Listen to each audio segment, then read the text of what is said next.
तले स्वयं रूपदा मह्यं ददाति सपदान्तिकं वन्देऽहं श्रीगुरोः श्रीयुतापद्कमलं श्रीगुरून् वैष्णवांश श्रीरूपं साग्रजातां सघना रघुनाथामितं तं सजीवं साद्वैतं सावधूतं परिजनासहितं कृष्णचैतन्यदेवं श्रीराधा कृष्णपादान् सघना ललिता श्रीविशाखामितां नमा ओम विष्णुपादाय कृष्णाप्रेष्ठाय भूतले श्रीमते भक्तिवेदांत स्वामिनित्य नामने नमस्ते सारस्वते देवे गौरवाणी पिचाने निर्विशेष शून्यवादी पासादेस्ताने पांचकल्पद्रुवैश्चा कृपा सिंधु एवं पतितानां पावनेभ्यो वैष्णवेभ्यो नमो नमः। नमो महावदनाय कृष्ण प्रेम प्रदायते कृष्णाय कृष्ण चैतन्य नाम नमोस्तुते नमः।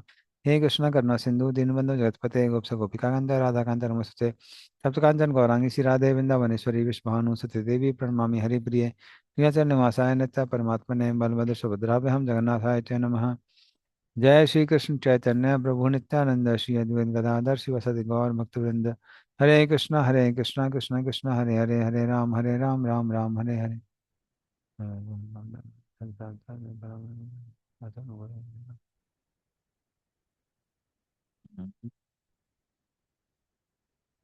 हरे कृष्ण।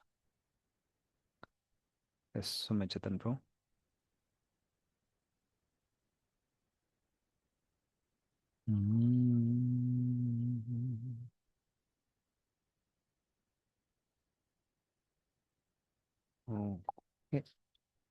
वर्ष नंबर 29।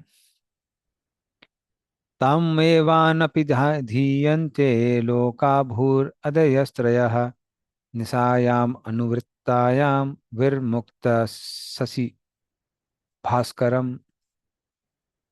हाँ, पढ़िए इसका अर्थ और तात्पर्य।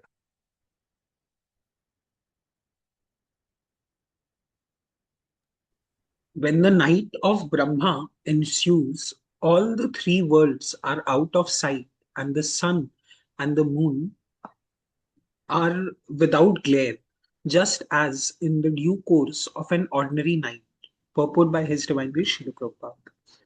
It is understood that the glare of the sun and the moon disappear from the sphere of the three worlds, but the sun and the moon themselves do not vanish. They appear in the remaining portion of the universe, which is beyond the sphere of the three worlds. The portion in dissolution remains without sun rays or moon glow. It all remains dark and full of water, and are there are indefatigable winds, as explained in the following verses. हम्म। तो इस तरह से ये जो प्रलय काल है जो कि ब्रह्मा जी के दिन के अंत में होता है। हम्म। तो उसमें लिखा हुआ निसायाम अनुवृत्तायाम, जो साधारण निशा अर्थात रात का समय है, उसकी तरह ही वहां पे क्या था, निर्मुक्त शशि भास्करम। शशि मतलब चंद्रमा, भास्कर मतलब सूर्य। तो सूर्य और चंद्रमा की रोशनी भी वहां नहीं पहुंचती है। लेकिन जैसे प्रभुपाद बता रहे हैं कि ये जो रोशनी नहीं पहुंचने वाली बात है, ये उसी समय की बात है। ये उन्हीं लोगों के लिए है जो जलमग्न हो गए हैं, जो कि प्रलय काल में प्रलय के जल के नीचे हैं। इसका मतलब ये नहीं है कि सूर्य और चंद्रमा वो भी खत्म हो जाते हैं। तो ये दोनों के दोनों रहते हैं, और इनकी रोशनी महरलोक और उसके ऊपर के जो भी प्लैनेट्स हैं वहां तक रोशनी पहुंचती रहती है। ठीक है, चलिए आगे चलते हैं।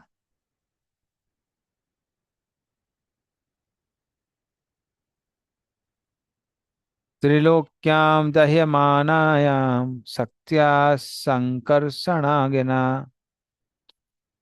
शक्त्या संकर्षणाग्निना यान्ति ऊष्मणा महर्लोकात् जन्म भृग आदयो अर्दिताः। पढ़िए इसका अर्थ और तात्पर्य।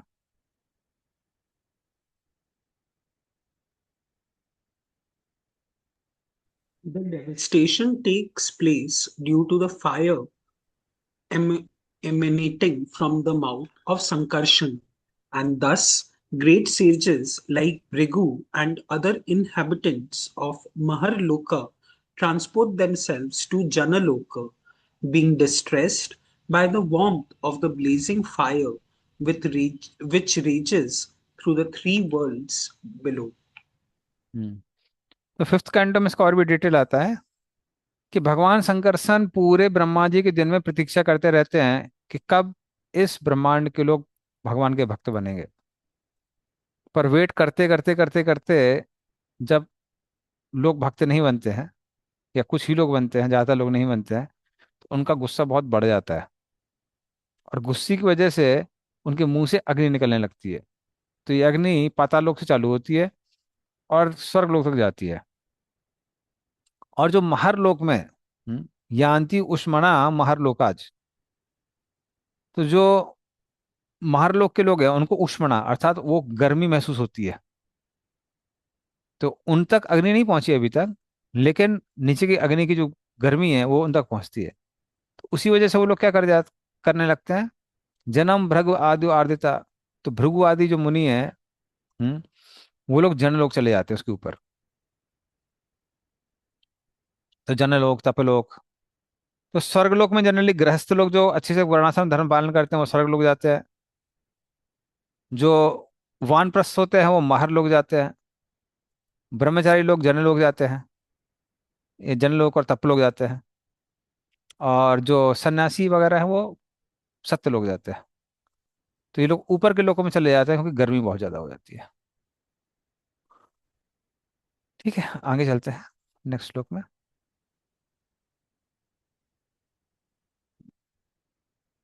तावत् त्रिभुवनं सद्यः कल्पान्त्यधित सिन्धवः प्लावयन्ति उत्कटाटोप चंड वातेरितोर्मयः। पढ़िए इसका अर्थ और तात्पर्य।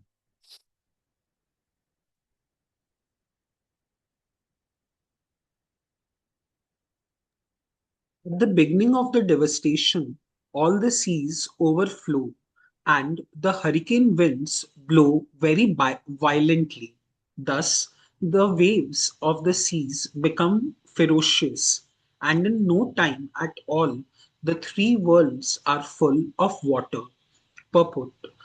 It is said that the blazing fire from the mouth of Sankarsana rages from 100 years of demigods or 63,000 human years, then for another 36,000, or 36,000 human years. Then, for another 36,000 years, there are torrents of rain accompanied by violent winds and waves, and the seas and oceans overflow. These reactions of 72,000 years are beginning of the partial devastation of the three worlds. People forget all these devastations of the worlds and think themselves happy in the material progress of civilization. This is called Maya, or that which is not. हम्म। तो इस तरह से 100 वर्षों तक, और 100 स्वर्गलोक के वर्ष हैं।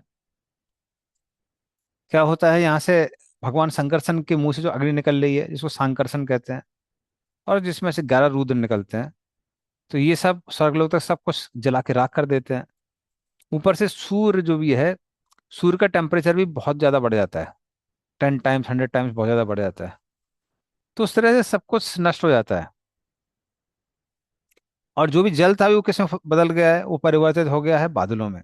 अब इतने सारे बादल हैं क्योंकि सारा पानी सूख गया है। अब ये बादल क्या करते हैं, जम के बारिश करते हैं। ऊपर से हवा के कारण, वायु के कारण सबको जलमग्न हो जाता है, और जोर से हवा यहाँ बहती है तहस नहस।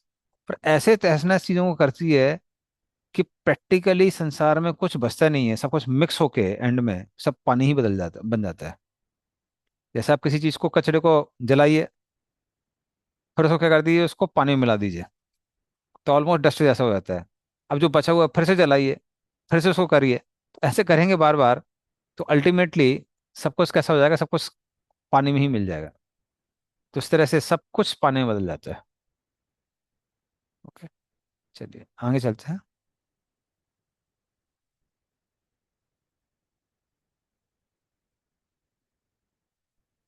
अंतासा तस्मिन् सलिल आस्ते अनंतासनो हरिः योग निद्रा निमीलाक्षः स्तूयमानो जनालयः।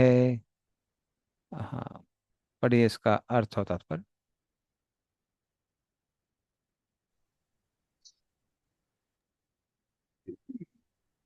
The Supreme Lord, the personality of Godhead, lies down in the water of the sea, on the seat of Ananta, with his eyes closed, and the inhabitants of the Janaloka planets offer unto the Lord their glorious prayers with folded hands. Purport. We should not understand the sleeping condition of the Lord to be the same as our sleep. Here, the word Yoga Nidra is specifically mentioned, which indicates that the Lord's sleeping condition is also a manifestation of his internal potency. Whenever the word yoga is used, it should be understood to refer to that which is transcendental. In the transcendental stage, all activities are always present and they are glorified by the prayers of the great sages like Brigu. हम्म। तो उस तरह से भगवान योग निद्रा में लेटे रहते हैं। हाँ, अंत आसा तस्मिन सलिला, सलिला मतलब उस जल में।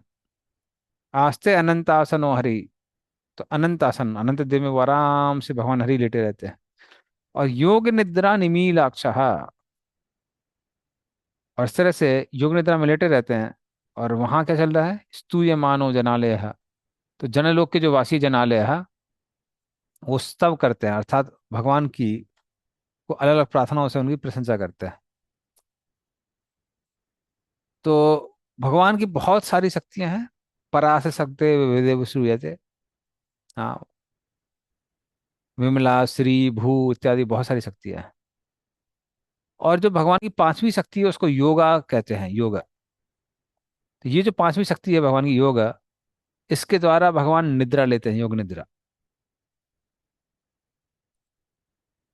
हालांकि जो अष्टांग योग है उसमें भी एक योग निद्रा होती है, जिसमें व्यक्ति सोता नहीं है, वो मात्र पूरे शरीर का निरीक्षण करता है। He meditates on every part of the body. तो कॉन्शियसनेस को सब जगह घुमाने से बॉडी बहुत जल्दी रिलैक्स हो जाता है। तो इस तरह से योगी लोग जनरली 2 घंटे की नींद लेके 6 घंटे की इक्वलेंट नींद ले लेते हैं। तो उसमें योग, तो सिमिलरली भगवान योग निद्रा लेते हैं, मतलब निरीक्षण करते हैं। ऐसा नहीं कि भगवान सो रहे हैं, क्योंकि भगवान कभी भी तमोगुण के अधीन नहीं होते। ठीक है, चलिए आगे चलते हैं। यस, सुमे चेतन को। रोजी, like you were also telling about the yogis भी जो ऐसे वो स्लीप को लेते हैं अबाउट दिस योग निद्रा थिंग. तो hmm. Right now like you know there is this concept of no sleep deep rest. उसमें उन लोग हम्म। वो कुछ कुछ वो म्यूजिक प्ले करते हैं एंड मैंने लाइक यू नो वो आंख को बंद करके एंड लाइक वो डिफरेंट डिफरेंट बॉडी पार्ट्स में फोकस करने के लिए बोलते हैं. So hmm. like that is coming from yoga nidra only, like because I've personally tried it and it is very relaxing. I mean, hmm. especially like if somebody is really stressed out from the work and everything, so it really helps. I mean, this no sleep, deep rest. So, hmm. so like is that like equivalent of yoga nidra? I mean, इसी ना, in front of, in case of Lord, जहाँ तक भगवान की बात आती है, वो सडनली भगवान की एक एनर्जी है और अपने आप में, बट आप बोल सकते हैं उसका सबसेट है ये। और रियली स्पीकिंग मैं भी 3-4 साल से ले रहा हूँ 3-4 साल। तो इट्स लाइक वेरी रिलैक्सिंग। तो योगी लोग, क्योंकि उनको मेडिटेशंस वगैरह लंबे लंबे समय तक करने होते हैं, तो अपना टाइम बचाने के लिए वो जनरली योग निद्रा लेते हैं। सो it is similar but not same, not exactly same. उसका पार्ट एंड पार्सल बोल सकते हैं। तो ये जो जीवी में they do yoga nidra camps, that is like proper yoga. What the तो yogis. जीवी का मुझे पता नहीं है, मैंने सीखा था मुंगेर स्कूल ऑफ योगा से। तो बहुत सारे जो आपके टीचर्स हैं all over India, not just all over India, all over the world also, तो वो लोग वहीं से लर्न करके आते हैं। तो फिर ऑथेंटिकली मैं, गोविंद घोषप्रू और एक और ब्रह्मचारी थे, तीन लोग हम लोग वहां से ट्रेन होके आए थे। प्रभु जी विपश्यना है ना, बुद्धिस्ट टेक्निक, हम्म। विपश्यना, वो उसमें भी वैसे ही कराते हैं। हम्म। विपश्यना, विशेष रूप से अपने को देखना, वैसे। अच्छा अच्छा अच्छा। So these all yogic techniques are there, मतलब शरीर और मन के लिए सब चीजें हैं जो काम करती हैं। और अल्टीमेटली इन सारी चीजों के बारे में वेदों में ही दिया हुआ है। सो वेद आर द बेसिस। इसलिए कई बार जो लोग खासकर आ, बहस करते हैं कि भगवान है कि नहीं है, वेद कितने उचित हैं, उनके लिए ये एग्जाम्पल बहुत अपीलिंग होता है। क्योंकि all over the world India is known for yoga. हमको एक डिवोटी थे, जब हम लोग 2015 में जलदूत यात्रा हुई थी, तो उसमें वर्ल्ड रिकॉर्ड किया था हम लोगों ने। तो जो टीचर्स लोग पढ़ा रहे थे वो, हाँ वो लोग भी डिवोटी हैं। तो उसमें से एक टीचर हम लोग को बता रहा था। तो कहीं तो वो फॉरेन कंट्रीज में, यूरोपियन कंट्रीज में सिखाने के लिए गया था एक बार योगा। तो उनको फ्लाइट में जितने भी लोग मिल रहे थे, वो उनसे पूछ रहे थे, इंडिया एवरीबॉडी डज योगा ना, in India everybody does yoga. तो उनको लग रहा था पूरे भारतीय लोग योगी है। लेकिन उनको पता नहीं है कि यहाँ पे ऐसे एक से एक मूर्ख पड़े हुए हैं जो वेदों पे विश्वास ही नहीं करते। So so this very good way of like connecting people. Even China में, और मैं चाइना में ये प्रीचिंग करते हैं भक्ति विश्वनाथ नरसिंह महाराज। तो यो भी उन्होंने योगा सेंटर खोल के रखा हुआ है। तो योगा एक ऐसी चीज है जिसको लोग टोटली रिलीजियस नहीं कहते हैं। तो उसके थ्रू वो इनवाइट करते हैं, लोगों को योगा सिखाते हैं, और फिर उसके बाद उसी से डिवोटी बनाए जाते हैं। सो वेस्ट में तो it is like very popular. Prabhu ji west में दे आर टीचिंग योगा, यहाँ से बिहार स्कूल ऑफ योगा से सीख के जाते हैं, फिर वहाँ पॉपुलर बन जाते हैं। लेकिन उनकी वेबसाइट में they do not say it's yoga coming from Vedas, they call it Christian Veda, Christian yoga. और इस्लामिक कंट्रीज में भी, और जैसे वेस्टर्न कंट्रीज लाइक कनाडा, जहाँ इस्लामिस्ट आर वेरी प्रोमिनेंट, वो लोग भी इस्लामिक योगा करके they are teaching yoga, where they hmm. Do not, they avoid Surya Namaskar and some of the asanas. इसीलिए हम्म। मोदी ने योगा डे डिक्लेयर कर दिया, to make sure that it is originating from from India India. and it is not Islamic yoga or Christian yoga. अभी वो लोग कुछ भी करते हैं, जो पॉपुलर होता है ना वो करने लगते हैं। जैसे अगर आप साउथ इंडिया में जाएंगे, क्रिश्चियंस यीशु और मरियम्मा की आरती करते हैं। हाँ, हर घर में प्रभु जी, जैसे यशोदानंद महाराज और बेबी कृष्णा होते हैं, वैसे वो लोग वहां, but nowhere in the world इस तरह से क्रिश्चियंस प्रैक्टिस करते, only in Kerala we see this. तो एक्चुअली वो लोग, जहां तक प्रसाद की बात आती है, तो फिर वो कहते हैं नहीं, will not take prasad, these are seeds of idolatry, idol worship. तो उसके लिए मना कर देंगे और खुद जाके ये सब वर्शिप चालू कर देता है। क्योंकि generally treaty worship is attractive. तो समहाउ और अदर, एनीवे, क्या कर सकते हैं। तो जो वो कन्वर्ट्स वाले लोग ऐसा करते हैं, वो मैंने वो यीशु दादा करके, like they are all hmm. Converts जो लोग करते वहां हैं। जो है सब कन्वर्ट्स ही है, all Christians and Muslim in see, India are converts. Not India, all over the world there converts only ना। Yes, though true. ढाई हजार साल पहले क्या था? हम्म सनातन धर्म सब जगह था ना। ये तो हम्म। ये तो बाद में आए हैं ये सब लोग। तो in one sense everybody is सना convert only. Yes. Sanatan Dharma था कि लाइक देयर वाज दिस ना, मैंने लाइक जो वर्शिप ऑफ नेचर बोलते हैं, I am forgetting the terminology, उसका जो टर्मिनोलॉजी रहता है जिसको, पेगन, हाँ, पेगनिज्म। पेगनिज्म था ना प्रभु जी, मैंने नॉट नेसेसरी कि सनातन धर्म था, मैंने like in other places. See, all these were, you can say, either directly under Sanatana Dharma or literal deviation from Sanatana Dharma. But they were all under Sanatana Dharma only. जैसे आपके जोरास्ट्रियंस हुए, या फिर वो क्या नाम था उनका, एनीवे, जहाँ से ज्यूज आए हैं, उनके जो पहले के जो जितने भी रिलीजन्स थे, तो या तो वो लोग जैसे इजिप्शियन देवर वर्शिपर और रा, सन गॉड, तो कोई सन गॉड की पूजा करते, जो पारसी लोग हैं वो फायर की पूजा करते थे। हम्म। तो ये सब के सब डेमिगॉड वर्शिपर हैं एक्चुअली। मेरे जीजा जी हैं, पारसी हैं। ही वेयर्स अ जनेऊ। अच्छा। वो सन गॉड की पूजा करते हैं। हम्म। और नाम लेकिन वैसा ही है, जैसे सरफराज और विराफ और वैसे टाइप के नाम, जैसे लगेगा कि मुस्लिम, लेकिन वो लोग हम्म। प्रैक्टिस करते हैं घर में, सन गॉड को वर्शिप करते हैं। And he also wears a sacred thread. Hmm. तो वही मैं कह रहा हूँ, सब कुछ होता। इवन रसिया में 1,000 साल पहले तक, 1,000 साल पहले, उस 1,000 साल के पहले सारे वैदिक कल्चर था। They had Vedas called Russian Vedas.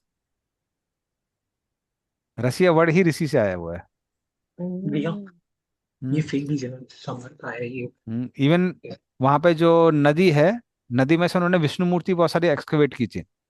वो बहुत पुरानी न्यूज है, 15-20 साल पहले। So they many people in Russia now, जो बहुत सारे लोग हैं, कुछ तो डिवोटीज बहुत सारे हैं वहां पे, इसी वजह से, इसका ये मेन रीजन ये है। और इवन जो डिवोटीज नहीं है, बहुत लोग अभी लॉर्ड शिवा की वर्शिप, अलग अलग लोगों की वर्शिप कर रहे हैं। बिकॉज वो लोग फाइंड कर रहे हैं कि उनका जो ओरिजिन है, ओरिजिन सनातन धर्म से है। इवन रिसेंटली कोई मुस्लिम बहुत पॉपुलर हुआ है, खैर एनीवे मैंने उसका वीडियो नहीं देखा। तो वो सऊदी अरेबिया का मुस्लिम है, जब वो वहाँ मक्का में गया था, उसने देखा वहाँ पे, अरे ये तो टेम्पल है। तो जब उसने रूट्स देखे, तो उसने देखा, अरे भाई ये तो वैदिक कल्चर से है। So he came to India and he became Sanatan Dharma follower. तो एक्चुअली सनातन धर्म सब जगह से। और मुस्लिम्स लोग प्रभु जी मानते नहीं है सनातन धर्म को, लेकिन जब हज करने जाते हैं, मैका की प्रदक्षिणा करते हैं, माथा हम्म। शेव करवा लेते हैं, वाइट कपड़ा हम्म। पहनते हैं, पूरा एकदम इंडियन हमारे जैसा। लेकिन हम्म। क्रेजी है, मतलब समझते नहीं है। See, main thing is it's not just about religion, it's also about power. वो मेन समस्या है। तो इवन अगर उन लोगों को पता चल जाए कि ये सच है, फिर भी वो फॉलो नहीं करेंगे। इसलिए फॉलो नहीं करेंगे क्योंकि अगर वो उनको फॉलो कर लेंगे तो उनकी पावर लॉस्ट हो जाएगी। Power in the sense identity या नहीं पॉलिटिकल नहीं, पावर? पावर नहीं, दे हैव सो मेनी फॉलोअर्स ना। मतलब इन द अच्छा। सेंस, अगर मैं कोई कहीं का मौलवी मौलाना हूँ, मेरे इतने सारे फॉलोअर हैं, मेरे सामने मेरी बात मानते हैं, मैं किसी और को फॉलो करने लगूंगा, तो फिर वो उनको फॉलो करने लगेंगे ना, मेरी पावर खत्म हो गई ना। Hmm. So same thing about Christianity also. अगर आप देखेंगे पोप वगैरह के पास, they have so much power. Hmm. अगर एक बार वो एक्सेप्ट करने लगते हैं ये चीजें, तो फिर then they lose their power. And वो मेन also इशू है। Islam and Christianity were politically driven. They did not, they spread for political reason because political. they wanted to expand. मतलब politically driven था। जैसे एक श्रीवास प्रभु हैं, वो बता रहे थे, अफ्रीका में वो एक व्यक्ति को मिले थे, वो क्रिश्चियंस की लाइन में बहुत ऊपर है। He was like almost in charge of the whole city. तो जब डिवोटीज बुक डिस्ट्रीब्यूशन करने गए, तो वो उसने तुरंत बुक्स ले ली, पढ़ने लगा, फिर पूछने लगा आप क्या फॉलो करते हैं, माला भी करने लगा। तो फिर श्रीवास प्रभु ने पूछा क्या, मतलब, फिर श्रीवास प्रभु आके मिले, because he was like zonal in charge. तब उसने बताया कि वो मेडिटेशन करता था, और मेडिटेशन में एक बार वो हायर प्लैनेट्स में गया, और हायर प्लैनेट्स में उसने देखा कि वहां पर कुछ इस तरह के वैष्णव सन्यासी आ रहे हैं, और सब लोग उनको प्रणाम कर रहे हैं। तो जब उसको सिमिलर अटायर वाले लोग दिखाई दिए, तुरंत जाके उसने उनसे बुक्स ले ली, बुक्स ले ली, और फिर वो सोलह माला भी करने लगा। तो फिर शिवास प्रभु ने बोला कि then, like, why don't you openly follow and declare. तो बोला, no no, I can not do that because I am a in charge of such a big religious movement. तो इसलिए ये भी बहुत बाहर ये रीजन रहता है। इवन राधानाथ महाराज की जब किससे मुलाकात हुई थी, ये श्री श्री रविशंकर। सो रविशंकर वाज ग्लोरीफाइंग प्रभुपाद भगवत गीता। तो फिर राधानाथ महाराज ने बोला कि फिर आप अपने सारे फॉलोअर्स को बोल सकते हैं ओपनली कि ना, आप प्रभुपाद की भगवत गीता पढ़िए। तो बोले no no, I will lose my followers. So this becomes like a big issue everywhere. Anyway, आज से 10 साल पहले मैं से हमारे कुछ लोगों ने, हम लोगों ने बहुत रिसर्च की थी इसके ऊपर, कैसे वैदिक कल्चर कहाँ कहाँ पे था. तो मलेशिया, ईरान, फ्रांस. फ्रांस में तो बहुत ओल्ड जो टेम्पल्स थे, कुछ temples they were like Radha Krishna temples, but they are purposefully hidden. एक कोई जोरास्ट्रियंस की बहुत पुरानी मोनेस्ट्री थी, जिसको उन्होंने पब्लिक आई से हिडन, हाइड करके रखा हुआ है. उसमें स्कल्पचर्स जो थे, वो उनके जो गॉड हैं, वो लेडीज के साथ वैसे सर्कल बनाए हुए हैं जैसे कृष्ण ने गोपियों गोपी। के साथ बनाया हुआ है. और इवन उनका जो डांस है वो भी वैसे उसी तरह का है. इवन जीसस हैड, उसमें कुछ जीसस की भी पेंटिंग बनी हुई थी कि Jesus is holding arms with the children like that, वो मंडल बना के, and he also dancing like that. तो Osho used to declare that Jesus actually had come to India. He traveled. He was in Kashmir where he left his body. Hmm. Of वो भी है, such. वो भी है, वो भी video मैंने देखा हुआ है. प्रभुपाद इवन बोलते हैं कि he came to even Puri. Oh, तो he came to Puri and so there some book where this person has refer to all the travels of Jesus in India. क्योंकि एक बार जब वो उनका वो हो जाता है, ये रोज फ्रॉम डेथ्स जो लोग बोलते हैं, उसके बाद का जो पीरियड वो एकदम गायब है, कि वो बीच में कहाँ गए कहाँ नहीं गए. तो इसलिए मुझे लगता है कि डेथ हुआ ही नहीं होगा। वो जब गायब हो हाँ, गया तो बोल दिया कि डेथ हो गया एंड फिर रिसरेक्शन, ही केम बैक। नहीं, प्रभुपाद बोलते हैं कि ही वॉज अ ग्रेट योगी. हाँ। So being a great Yogi, he could predict or pose himself as if he has died, and then he came back. हम्म। प्रभुपाद भी काफी इसके बारे में बोलते हैं. बट मेन थिंग है, उसको कभी इस्कॉन में हाईलाइट इसलिए नहीं करते हैं क्योंकि फिर हम लोग इसी इशू में घुसे रहेंगे. हाँ, और लेकिन दूसरा. प्रभु जी कुछ कुछ थोड़ा ये जानना जरूरी है, क्योंकि प्रीचिंग में तो बहुत सवाल करते हैं ना, तो थोड़ा हम्म. नॉलेज होता है तो कॉन्फिडेंस रहता है। ये देखिए, हम बोल सकते हैं, बट मैनी टाइम होता कैसा है कि अब अगर आप हिस्ट्री की किसी भी चीज के बारे में बात करेंगे, तो कुछ प्रूफ नहीं होता है. ऐसा नहीं है कि उस समय किसी ने वीडियो बनाया हुआ था और वीडियो रिलीज किया. इवन आप वीडियो भी रिलीज कर देते हैं तो लोग कह सकते हैं कि अरे ये तो एडिटेड है. Hmm. So many things they are like driven on faith. और अभी तो प्रूफ्स बहुत सारे हैं, कोई वो प्रूफ्स की कोई कमी नहीं है. हम्म। अभी तो इंटरनेट का जमाना है, लोग थोड़ा सा टाइप करेंगे सब कुछ मिल जाता है.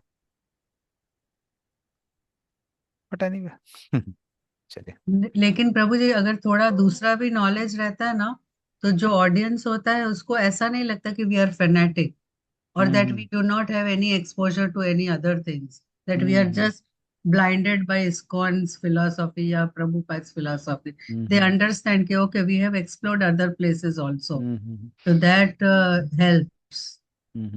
अभी तो मेरे पास वो नहीं है, मेरा हार्ड डिस्क उसमें. मेरे पास बहुत सारे वीडियोस थे, one first 170 years of Christianity. तो इवन जो बाइबल लिखी गई है वो जीसस के जाने के 100 साल बाद लिखी गई है. तो उसमें कितनी टीचिंग्स हैं जीसस की, there is no guarantee. So lot of truths are there. No, Ji, hmm. like, all these Western religions, hmm. like, if you club them, so I was hearing in like, so they are known as Abrahmanic या culture. Abrahamic, Abrahamic Abraham से आए हैं ना वो, इसलिए Abrahamic religion बोलते हैं उनको. No, no, means like if you break it, so like we call the Sanatan Dharma or our religion as Brahmanical culture. अच्छा And अच्छा. उन लोग को आप अगर साउंड सुनेंगे तो उन लोग का है अब्राह्मणिकल. Okay. So that way, like, it is a Brahman. A Brahman is basically who is not a Brahman, a Brahman, and okay. like it is like a Brahmanical culture.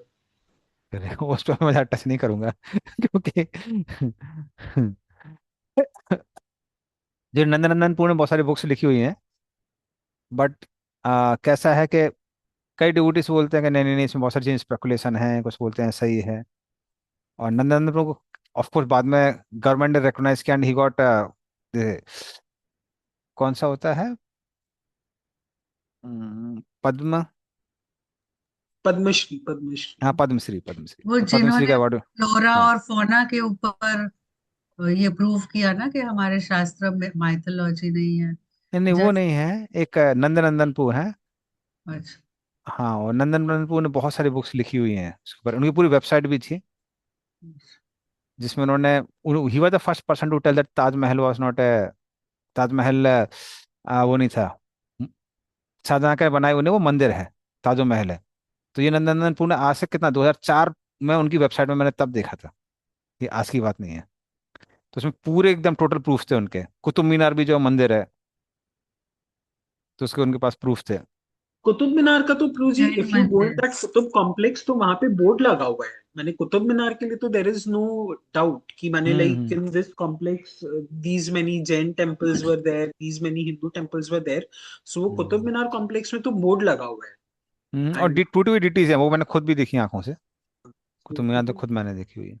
Qutub Minar has proper boards proof. हम्म। लेकिन अभी प्रभु जी, थोड़ा सा हम लोग out of context जा रहे हैं, ये लेंथी हो रहा है कॉन्वर्सेशन। लेकिन अब तो जैन लोग भी वैसे मुस्लिम टाइप के हो गए हैं। उनकी अपनी जैन रामायण है, जैन महाभारत है। नहीं माता जी, आज की बात नहीं है, ये बहुत काफी पुरानी बात है, आज की नहीं, बात नहीं लेकिन है। अब ज्यादा हो गया है प्रभु जी। देखिए पहले क्या था ना, पहले एक्चुअली मैं ललितपुर में रहा हुआ हूँ 3 साल।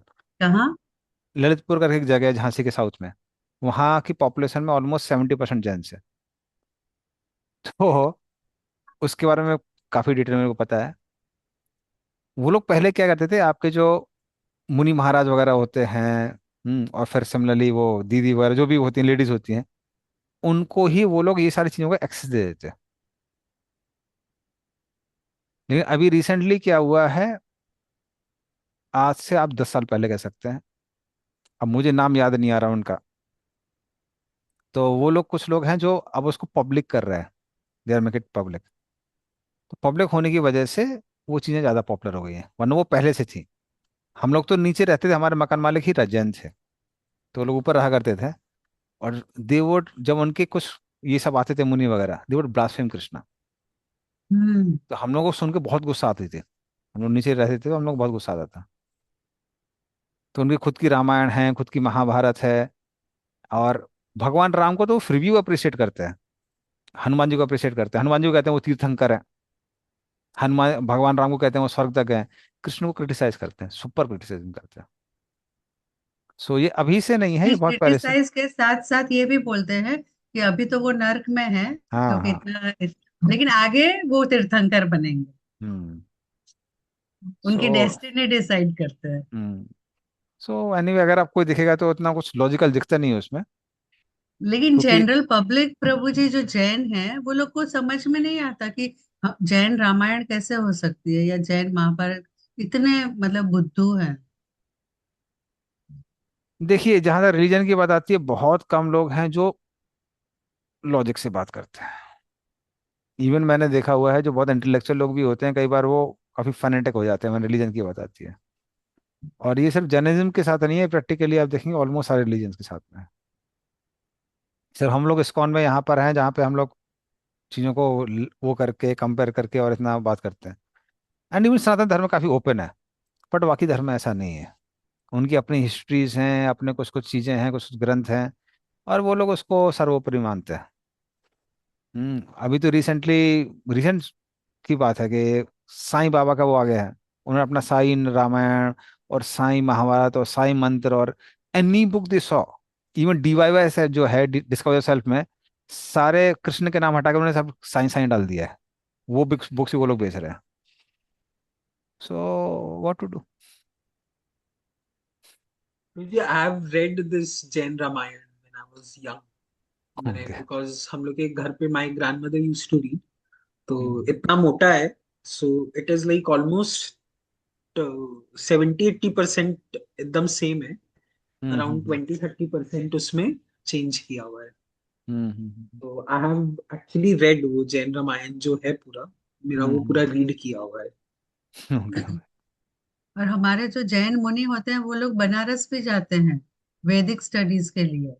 लेकिन वो बनारस में भी माता जी, बनारस में एक्चुअली बहुत सारे जैन तीर्थंकर लोग का वो बर्थ प्लेस है। बनारस में, अयोध्या में। इनफैक्ट ऋषभ ऋषभ देव का भी birth place is in Ayodhya only. तो जिनका सुलाइक, अब अयोध्या में आपके 5 जैन तीर्थंकर्स का बर्थ प्लेस है। तो तो उसके वजह से वो मैंने वहां पे बहुत प्रोमिनेंस है माता जी। तो and even in Banaras there are around 4-5 Jain tirthankars का, जिसमें से सबसे प्रोमिनेंट आपके वो पारसनाथ जी का जन्म स्थान is in Banaras only, Belpur area में। तो अयोध्या में भी बहुत सारे, इनफैक्ट अयोध्या में जहाँ पे वो ऋषभ देव जी का है, तो वहां पे ये दिगंबर जैन लोगों ने ना आपका ह्यूज टेम्पल बना के रखा है। मैंने वो अभी से नहीं है, वो बहुत पहले से है। तो उसमें उन लोग ने भी पूरा वो, मैंने जैन कॉस्मोलॉजी का वो सब ह्यूज टेम्पल उन लोग का बनाया हुआ है वहां पे, जहाँ पे वो ऋषभ देव का उन लोग बर्थ प्लेस मानते हैं। सो 5 जैन तीर्थंकर्स का बर्थ प्लेस है अयोध्या एक्चुअली। एंड बनारस में भी अराउंड 2-3 है। सो दैट इज वाई मैंने उन लोग वहां पे जाते हैं। एनीवे, आप लोग इंटेलिजेंट है तो आप लोग यहाँ पे हैं। Thank God. चलिए, ठीक। क्या आगे चलते हैं हम लोग, वापस भागवतम में आते हैं। From world religions. एवं विधेरहोरात्रे कालगत्योपलक्षितैः अपक्षितम् एवास्यापि परमायुर्वयः सतम्। हाँ, पढ़िए इसका अर्थ होता पर।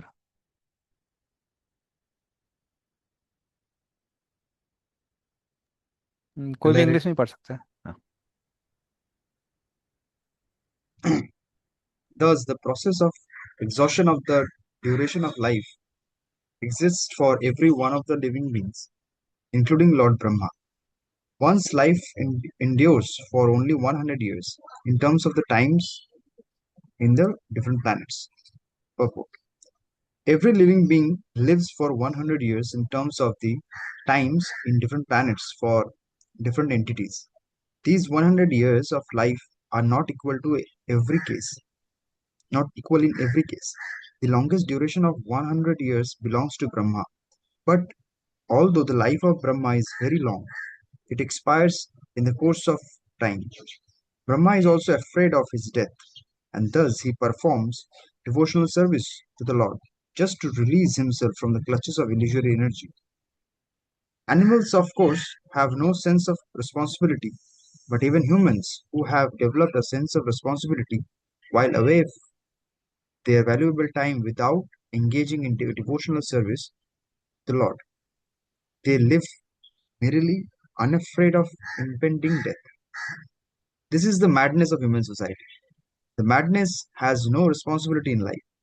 Similarly, a human being who does not develop a sense of responsibility before he dies is no better than the madman who tries to enjoy material life very happily without concern for the future.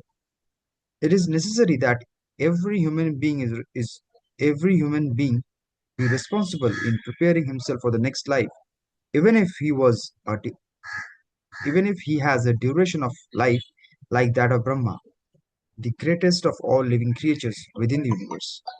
Hare Krishna. धन्यवाद।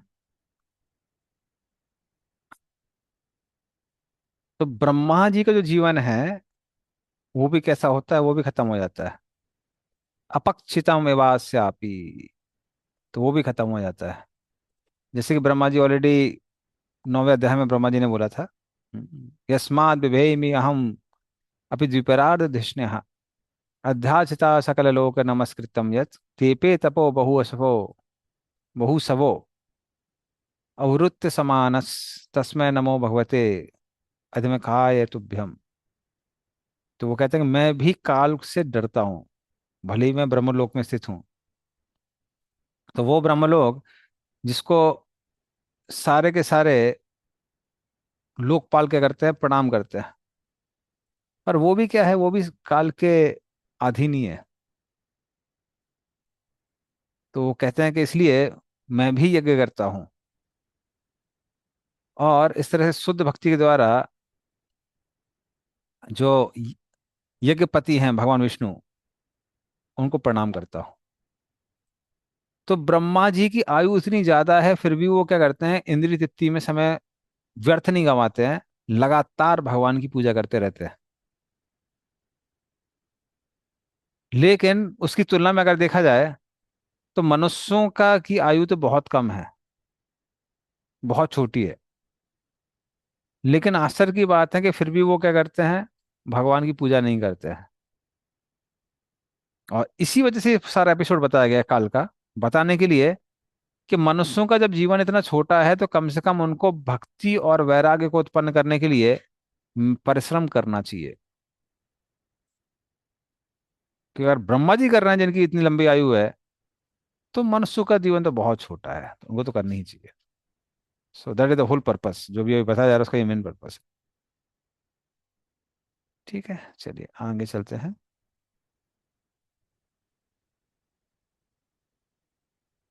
यदर्थम आयुषस्तस्य परार्धम अभिधीयते, पूर्वापरार्धोपक्रांतो ही परो अद्य प्रवर्तते। पढ़िए इसका अर्थ और तात्पर्य। The, the 100 years of Brahma's life are divided into two parts, the first half and the second half. The first half of the duration of Brahma's life is already over. The second half is now current. Purport. Hmm The duration of 100 years in the life of Brahma has already been discussed in many places in this work, and it is described in Bhagavad Gita 8.17 also.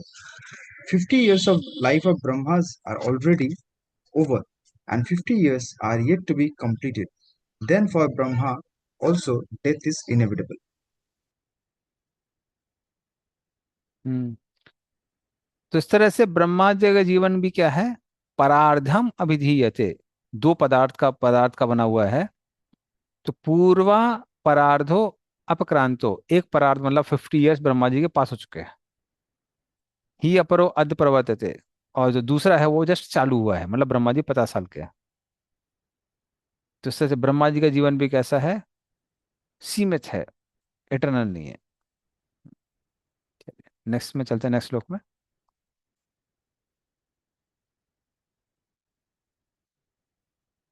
पूर्वस्यादोपरार्धस्य Brahmo नाम महानभूत, कल्पो यत्रा भवत ब्रह्मा शब्द ब्रह्मेति यम विदुः।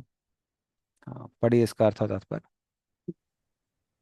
In the beginning of the first half of Brahma's life, there was a millennium called Brahmakalpa, wherein Lord Brahma appeared. The birth of the Vedas was simultaneous with Brahma's birth. Purport.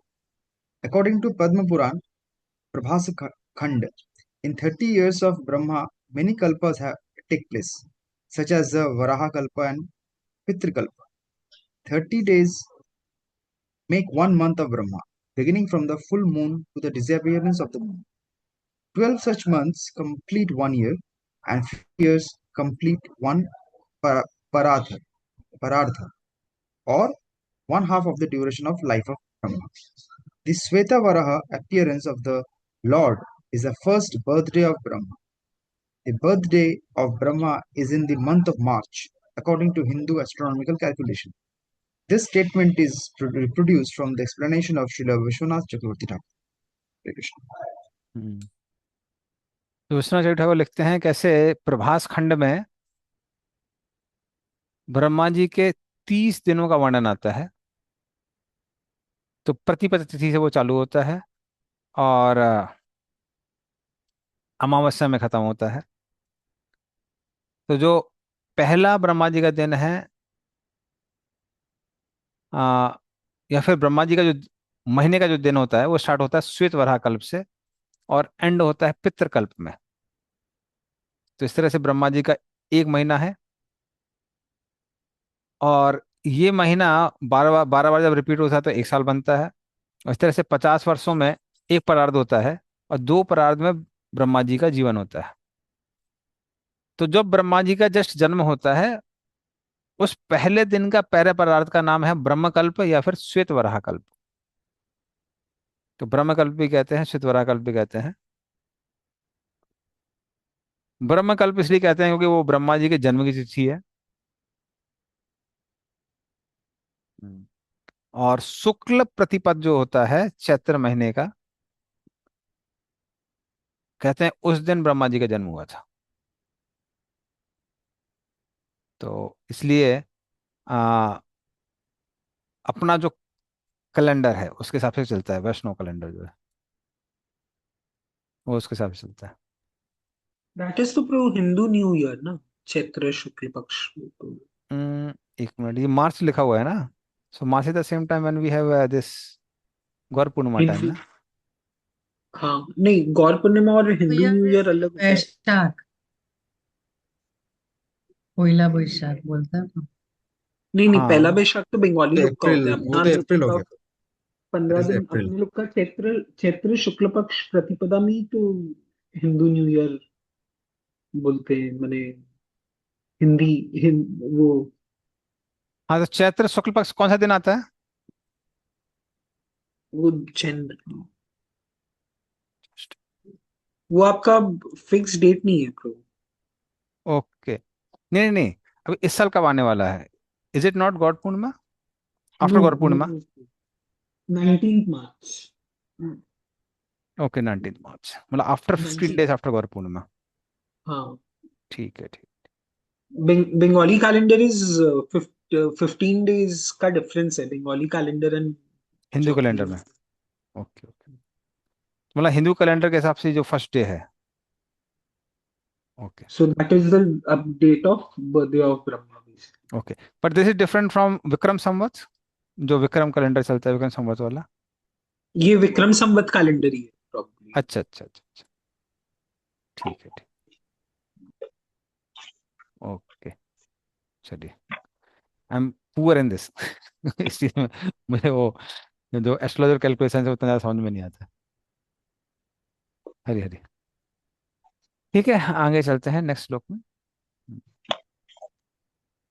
तस्यैव चान्ते कल्पो अभूत् यम पाद्माम अभिचक्षते यद्धरेर्नाभिसरस आसीलोक सरोरुहम। पढ़िए इसका अर्थ और तात्पर्य। The millennium which followed the first Brahma millennium is known as Padmakalpa because in that millennium the universal lotus flower grew out of the navel reservoir of water of the personality of Godhead Hari. Purport: the millennium following the Brahma Kalpa is known as the Padma Kalpa because the universal lotus grows in that millennium. The Padma Kalpa is also called the Pitrikalpa in certain Puranas. हाँ, तो विष्णु चक्रवर्ती ठाकुर क्या लिखते हैं? वो लिखते हैं कि जो पितृकल्प है वो ब्रह्मा जी के पहले परार्ध के अंत में आता है, at the end of first है हाफ ऑफ ब्रह्मा जी कल्प। हाँ, कल्प जो फिर परार्ध पहले परार्ध के अंत में आता है, उसको पितृकल्प कहते हैं। और इसको कभी कभी पाद्म कल्प भी कहते हैं। हाँ, इसको पाद्म कल्प भी कहते हैं।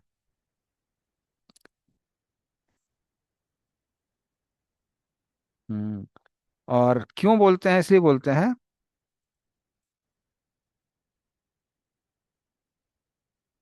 हाँ, तो वो इसलिए बोलते हैं क्योंकि ब्रह्मा जी के दिन के अंत में जब प्रलय होता है तो हर बार जो लोटस है वो गायब नहीं होता है। पर यहाँ क्या होता है, यहाँ गायब होता है और वापस फिर जब ब्रह्मा जी का नेक्स्ट परार्थ का पहला दिन आता है तो वापस वो कैसा होता है, अपीयर हो जाता है।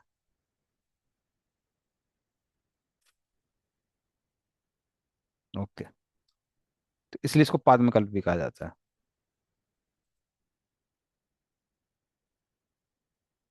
ठीक है, क्लियर। चलिए आगे चलते हैं। अयम तु कथितः कल्पो द्वितीयस्यापि भारत वाराह इति विख्यातो यस्य राशि शुक्रो हरिः।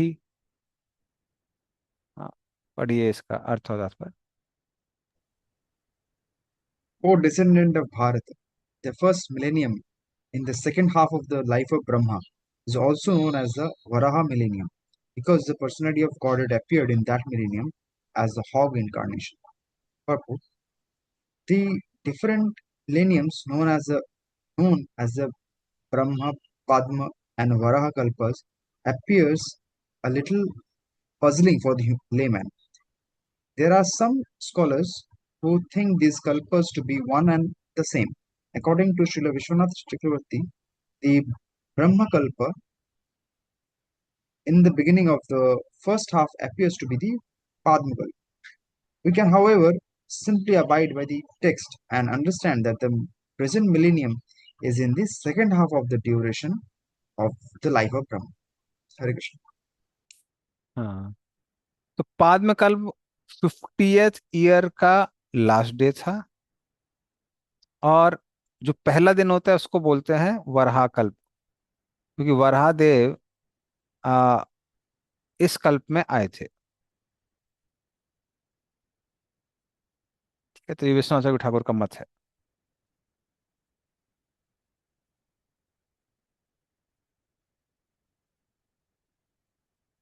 ओके। अप्रोच जी, हाँ तो ये जो वराह कल्प मीन्स वराह देव जी आए थे वो 50 इयर्स ब्रह्मा जी का खत्म होने के बाद जो नेक्स्ट 50 इयर्स का फर्स्ट डे है हाँ हाँ हाँ। उस टाइम ब्रह्मा मतलब वराह देव जी आए। हाँ जी, हाँ जी। तो अच्छा, वो विश्वनाथ अभी जोगी ठाकुर कुछ और भी एक्सप्लेनेशन देते हैं। वो कहते हैं कि कुछ स्कॉलर बोलते हैं ऐसा कि महालोक, जनलोक, महरलोक, जनलोक, तपलोक, सत्यलोक, ये सबके सब नष्ट नहीं होते हैं ब्रह्मा जी के आधे जीवन तक। हम्म, पर ये क्या होते हैं, ये जल में मग्न हो जाते हैं ब्रह्मा जी के पहले परार्थ के बाद। अभी तक नहीं हुए थे, अभी जलमग्न हो जाते हैं, हालांकि नष्ट नहीं होते हैं। और इसीलिए जो लोग महरलोक से ऊपर तक के हैं, महरलोक और महरलोक से ऊपर तक के हैं, वो जाके भगवान नारायण का आश्रय लेके उनमें तब तक आराम करते रहते हैं। कब? पहले परार्थ का खत्म होने के बाद। और फिर क्या होता है, जब वापस 50 साल पूरे हो जाते हैं, तो इसलिए ऐसा लग रहा था, ये अच्छा एक्सप्लेनेशन लग रहा है मुझे, क्योंकि इसलिए ऐसा लगता है कि जैसे ब्रह्मा जी पुनर्जीवित हुए हैं, तो ब्रह्मा जी पुनर्जीवित नहीं हुए हैं। ब्रह्मा जी भी वहां विश्राम करते रहते हैं, और ब्रह्मा जी वापस आते हैं। कब आते हैं? इसी में, हाँ, श्वेत वराह कल्प में। तो इसलिए ब्रह्मा जी आते हैं, फिर सनक, सनातन, मरीचि इत्यादि ये सब भी आते हैं, जो लोग महर लोग और उसके ऊपर रहते हैं।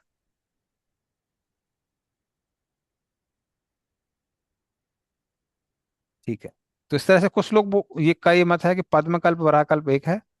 कुछ लोगों का मत है कि नहीं, पद्मकल्प ब्रह्मा जी के 50 साल के बाद है, और वराहकल्प उसका लास्ट डे है, 50 साल का लास्ट डे है। तो कुछ लोगों का ये मत है।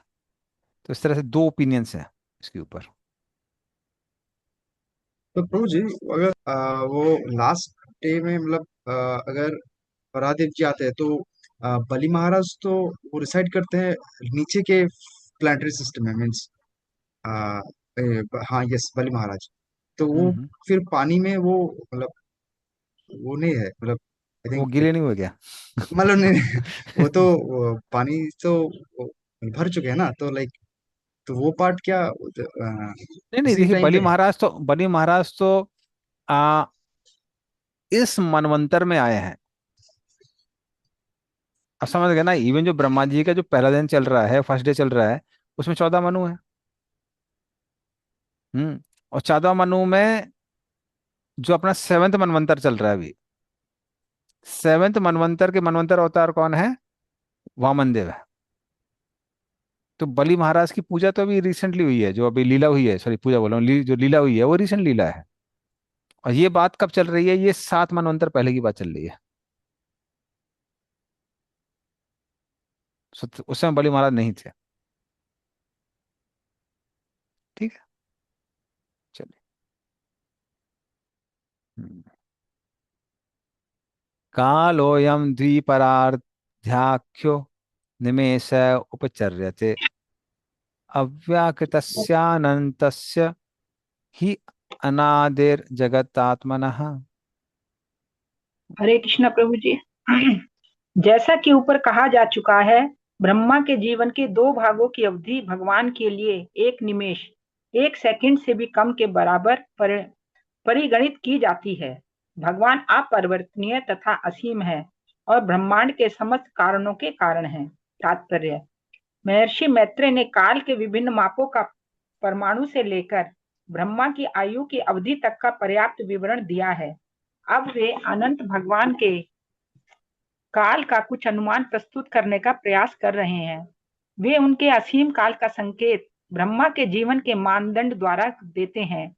ब्रह्मा की पूरी आयु की गणना भगवान के काल के एक सेकंड से भी कम है और वह ब्रह्म संहिता में इस प्रकार बतलाई गई है: यस्य कनिष्विषित काल मथा अवलंबये जीवन्ति लोम विलजा जगदंडनाथा विष्णुर्महान से यस्य कला विशेषो गोविंदमादि पुरुषम तमं भजामि।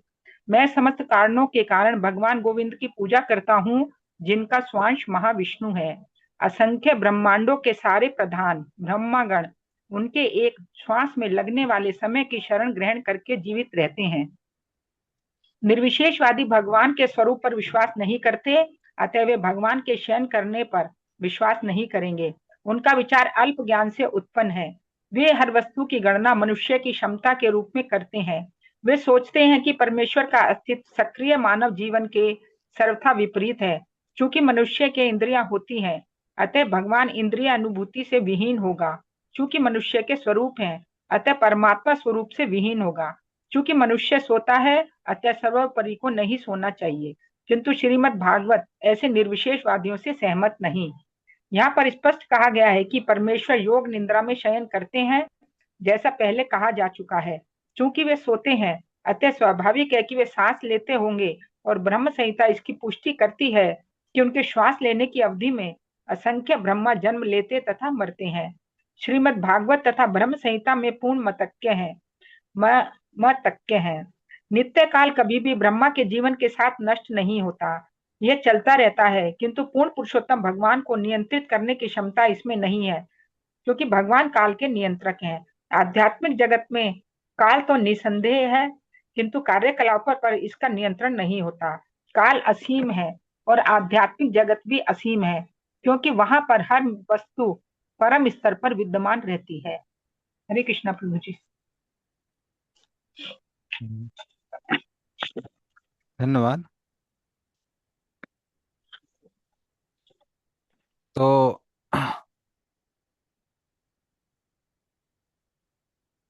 इस श्लोक में क्या बता रहे हैं कि ब्रह्मा जी की इतनी लंबी आयु है दो परार्थ की, जो कि आती है लगभग 311 ट्रिलियन 40 बिलियन ईयर्स। बट ये आ, भगवान के लिए क्या है, निमेष उपचर्य थे, एक निमेष की तरह, लेस देन अ सेकंड। क्या इससे हम लोग कैलकुलेट कर सकते हैं कि भगवान का जीवन कितना है? नहीं। तो ये जो चीजें जी सिर्फ फिगरेटिव है, सिर्फ बताने के लिए कि हाँ, ब्रह्मा जी की आयु जो बहुत लंबी दिखती है वो भी कितनी छोटी है, फिर हमारी आयु का कहना ही क्या है। तो ये सिर्फ को समझाने के लिए है, क्योंकि भगवान की कोई आयु नहीं है, भगवान अजर अमर है, वो काल के परे हैं। They just figurative.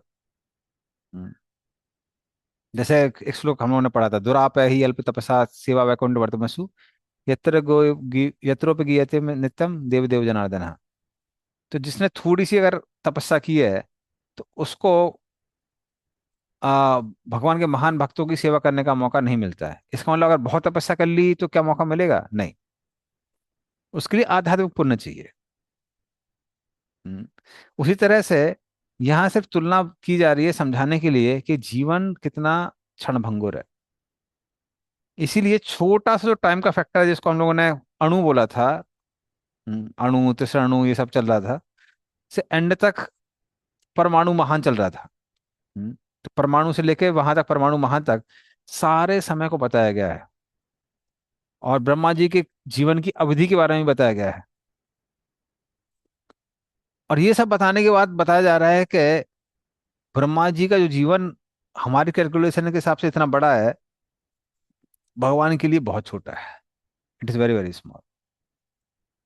तो ये सिर्फ ये इंडिकेट करने के लिए है कि क्योंकि हमारा जीवन काल बहुत छोटा है, इसलिए उसका सदुपयोग करके भक्ति और वैराग्य उत्पन्न करने का प्रयास करना चाहिए। तो ये पूरा पर्पस है उसका।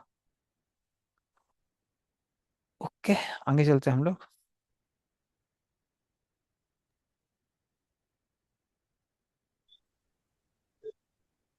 कालोऽयं परमाणादिर्धिपरार्धान्त ईश्वरः नैवेशितुं प्रभुर्भूम्न ईश्वरो धाम मानिनाम्। हरे कृष्णा।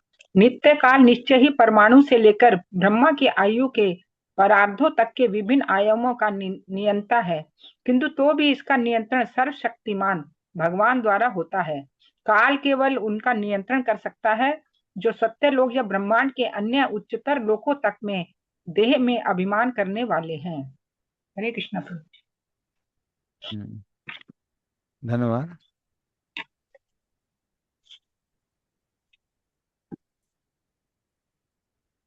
तो यहाँ क्या होता है, कालोयम परमाणादिर, तो परमाणु से लेके द्विपरार्धांत, द्वीप जो दो परार्ध हैं 50-50 एस ब्रह्मा जी के, उसके अंत तक सब कुछ को कौन कंट्रोल कर रहा है? काल।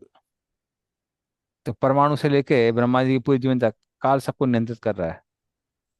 लेकिन ये जो काल है, ये भगवान को कंट्रोल नहीं कर पाता है, बल्कि जो लोग कहाँ तक हैं, ईश्वरो धाम माने नाम, जो लोग अपने आप को बहुत भाग्यशाली समझते हैं कि वो सत्यलोक में रहते हैं, उनको भी काल कंट्रोल करता है। तो इस तरह से हम सबको तो बहुत ज्यादा नम्र होना चाहिए समझ के कि कैसे इतनी सारी चीजें हमको कंट्रोल कर रही हैं। ठीक है, चलिए आगे चलते हैं हम लोग नेक्स्ट श्लोक में।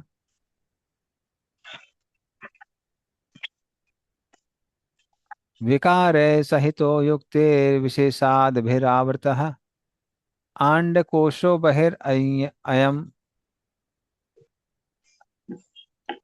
50 कोटि विस्तृतः। हाँ, पढ़िए इसका अर्थ होता पर। हरे कृष्णा।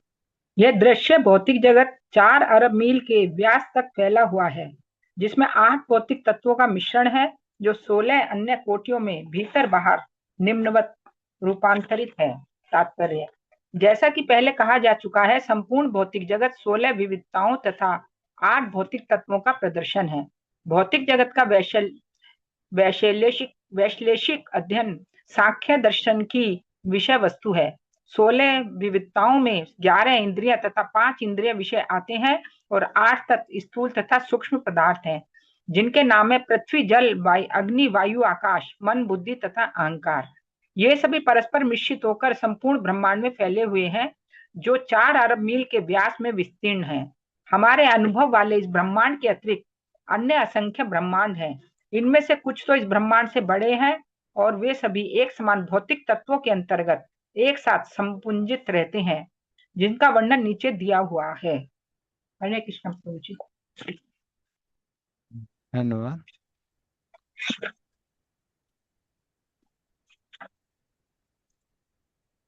तो इस तरह से महाविष्णु के शरीर से एक एक कोप से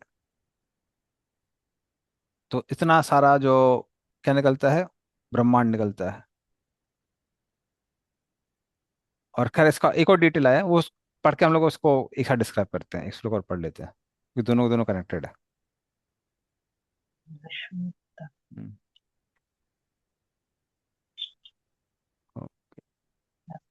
हम्म। दशोत्तरादिकैर्यत्र प्रविष्टा परमाणुवत् लक्ष्यते अंतर्गताश्चान्ये कोटिशो ही अंडराशयः। पढ़िए इसका अर्थ होता है। हरे कृष्णा। ब्रह्मांडों को ढके रखने वाले तत्वों की परतें पिछले वाले से 10 गुनी अधिक मोटी होती हैं। वो सारे ब्रह्मांड एक साथ संपूजित होकर परमाणुओं के विशाल संयोग जैसे प्रतीत होते हैं। तात्पर्य। ब्रह्मांडों के आवरण कोश भी पृथ्वी, जल, अग्नि, वायु तथा आकाश के तत्वों से बने हैं और अपने से पहले वाले आवरण की अपेक्षा 10 गुना मोटे होते हैं। ब्रह्मांड का पहला आवरण पृथ्वी है और यह ब्रह्मांड से 10 गुना मोटी है। यदि ब्रह्मांड 4 अरब मील आकार का है तो पृथ्वी के आवरण का आकार 4 गुणा 10 अर्थात 40 अरब मील है। जल का आवरण पृथ्वी के आवरण से 10 गुना मोटा है और अग्नि का आवरण जल के आवरण से 10 गुना अधिक है। वायु का आवरण अग्नि के आवरण का 10 गुना और आकाश का आवरण अग्नि से 10 गुना होता है। यह ब्रह्मांड पदार्थ के आवरणों के भीतर आवरणों की तुलना में परमाणु जैसा प्रतीत होता है और ब्रह्मांडों की संख्या उन लोगों को भी ज्ञात नहीं है जो ब्रह्मांडों के आवरणों का अनुमान लगा सकते हैं। हरे कृष्ण प्रभु जी। अच्छा, तो इस तरह से बताया जा रहा है।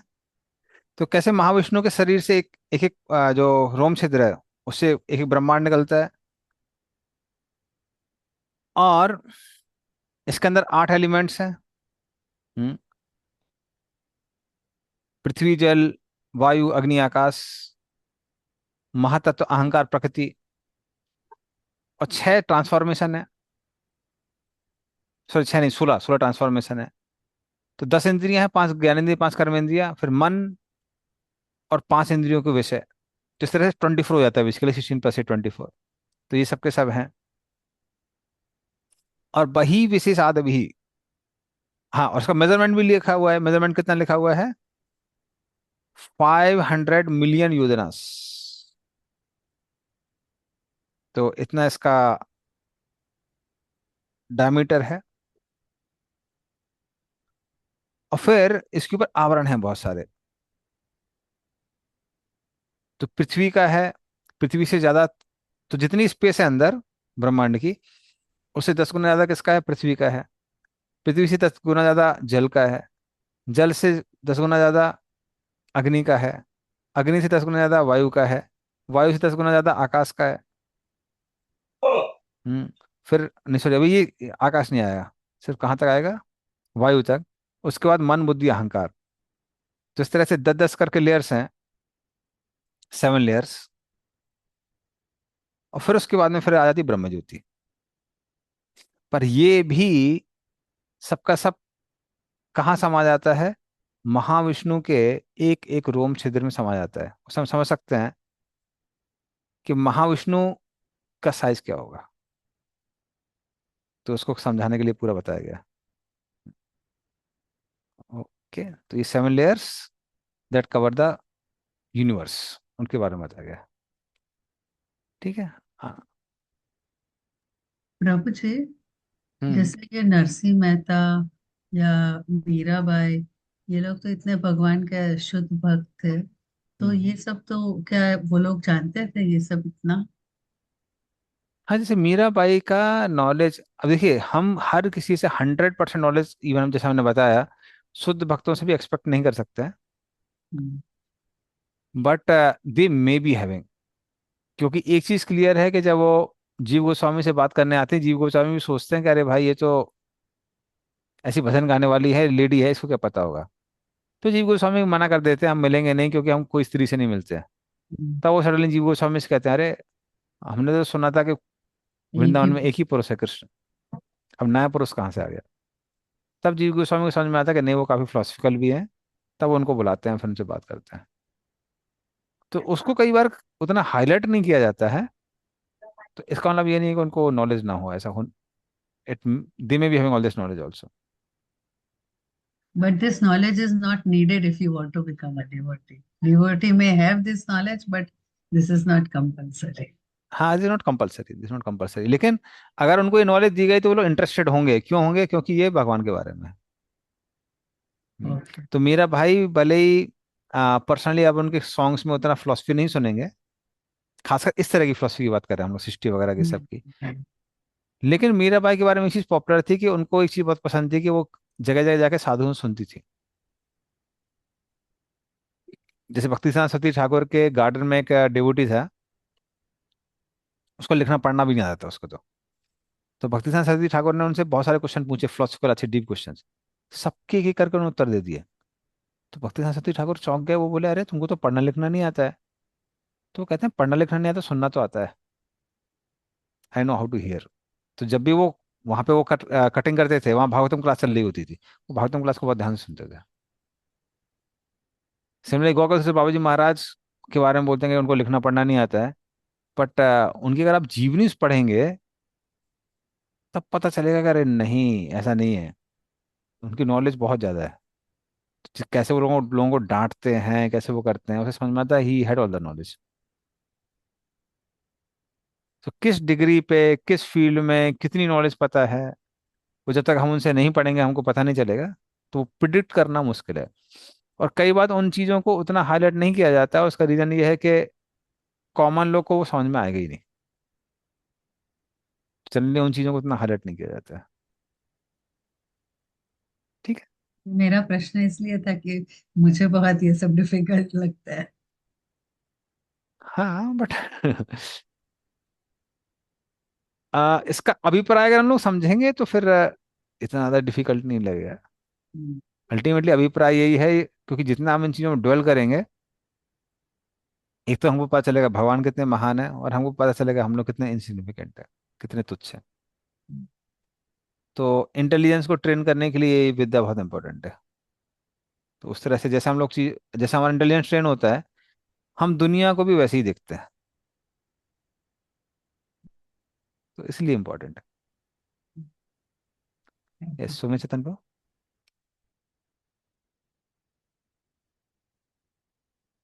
हरे कृष्ण प्रभु। यस भाई।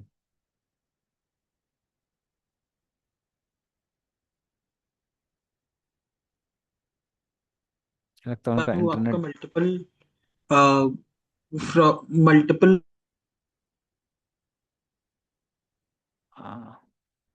मुझे ही स्टक हो रहा है कि सबको स्टक हो रहा है प्रोजेक्ट का वीडियो? नहीं नहीं, क्या डिस्टर्बेंस आ रहा डिस्टर्बेंस आ रहा है। सुमे चेतन को हम लोग सुन नहीं पा रहे हैं आपको कोई भी। शायद कुछ हरे इंटरनेट कृष्ण प्रभु। डिस्टर्ब। हाँ, अभी आवाज आ रही है। Supro ji, like this Mahavishnu is there, उसके बाद में फिर हम्म। आपका वो मटेरियल वर्ल्ड है। उसके बाद में I am just trying to understand इसका। एंड उसके बाद में आपका वो डिफरेंट एलिमेंट्स का लेयर्स है जो यहाँ पे दिया हुआ था। आफ्टर दैट वो ब्रह्म ज्योति है, एंड देन वो स्पिरिचुअल वर्ल्ड है। हाँ, करेक्ट? ये महाविष्णु नहीं, गर्भदक्षा विष्णु आप बोल सकते हैं, क्योंकि महाविष्णु के तो पोर से सब कुछ निकल रहा है। ओके, गर्भ। सो प्रजी, तो जो Mahavishnu, so now my my question is, तो वो जो महाविष्णु के पोर से निकल रहा है, so this Mahavishnu is then situated in the material world और in the spiritual world? You can say it is material realm. Okay. It is material realm, वो बोल सकते हैं हम लोग। क्योंकि उनके शरीर से जो पूरा, आप बोल सकते हैं कि अगर पूरी स्पेस भी नहीं बोल सकते उसको, because space also material element. But एक स्थान ऐसा है जहां पर भौतिक जगत का रेल्म है, वहां पर महाविष्णु के शरीर से पसीना निकल रहा है जो कि कारण सागर बनाता है। उसी कारण सागर में 24 एलिमेंट्स हैं। महाविष्णु का बॉडी जब उसमें जाता है तो एक एक पोर से क्या क्या उसी 24 एलिमेंट से बन के एक ब्रह्मांड बाहर निकलते हैं। उस ब्रह्मांड में ये 7 लेयर्स हैं। 7 लेयर्स के अंदर छोटी सी स्पेस है। उस स्पेस के अंदर भगवान किसके रूप में जाते हैं? एक गर्भदक्षा विष्णु के रूप में जाते हैं। उनके शरीर से पसीना निकलता है जिसमें गर्भोदक सागर बन जाता है और वो हाफ फिल हो जाता है। उनकी नाभि से जो कमल निकलता है उसमें ब्रह्मा जी आते हैं। और उस कमल की नाल में, उसमें पूरे 14 प्लेटरी सिस्टम जो है वो सेट किए जाते हैं, नाल में या फिर उसके ऊपर भी। तो उसमें सारी चीजें सेट है। तो इस तरह से स्ट्रक्चर आता है। सो प्रजी, सो बेसिकली जो व्हेन, तो जब तक आपके वो ये महाविष्णु नहीं आते हैं, तब तक वो आपका पूरा space is the material, is the spiritual world only. हाँ, so when, see even even उस दृष्टिकोण से अगर हम देखेंगे तो हम बोल सकते हैं कि महाविष्णु भी स्पिरिचुअल वर्ल्ड में ही है। क्यों?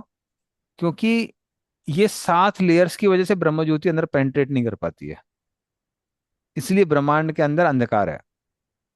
वरना इन 7 लेयर्स के उस पर आप जैसे ही जाएंगे तो वहां पर भी ब्रह्म ज्योति है, जहां पे महाविष्णु है। तो अगर आप उस सेंस में बोलते हैं तो हम लोग बोल सकते हैं कि हाँ ठीक है, Mahavishnu is there in spiritual world. But क्योंकि वो मेटल वर्ल्ड के आदि हैं, तो उस तरह से उसको आप डिफाइन कर सकते हैं कि ये मेटल रेल्म के अंदर है। तो हम किस दृष्टिकोण से देख रहे हैं वो डिपेंड करता है।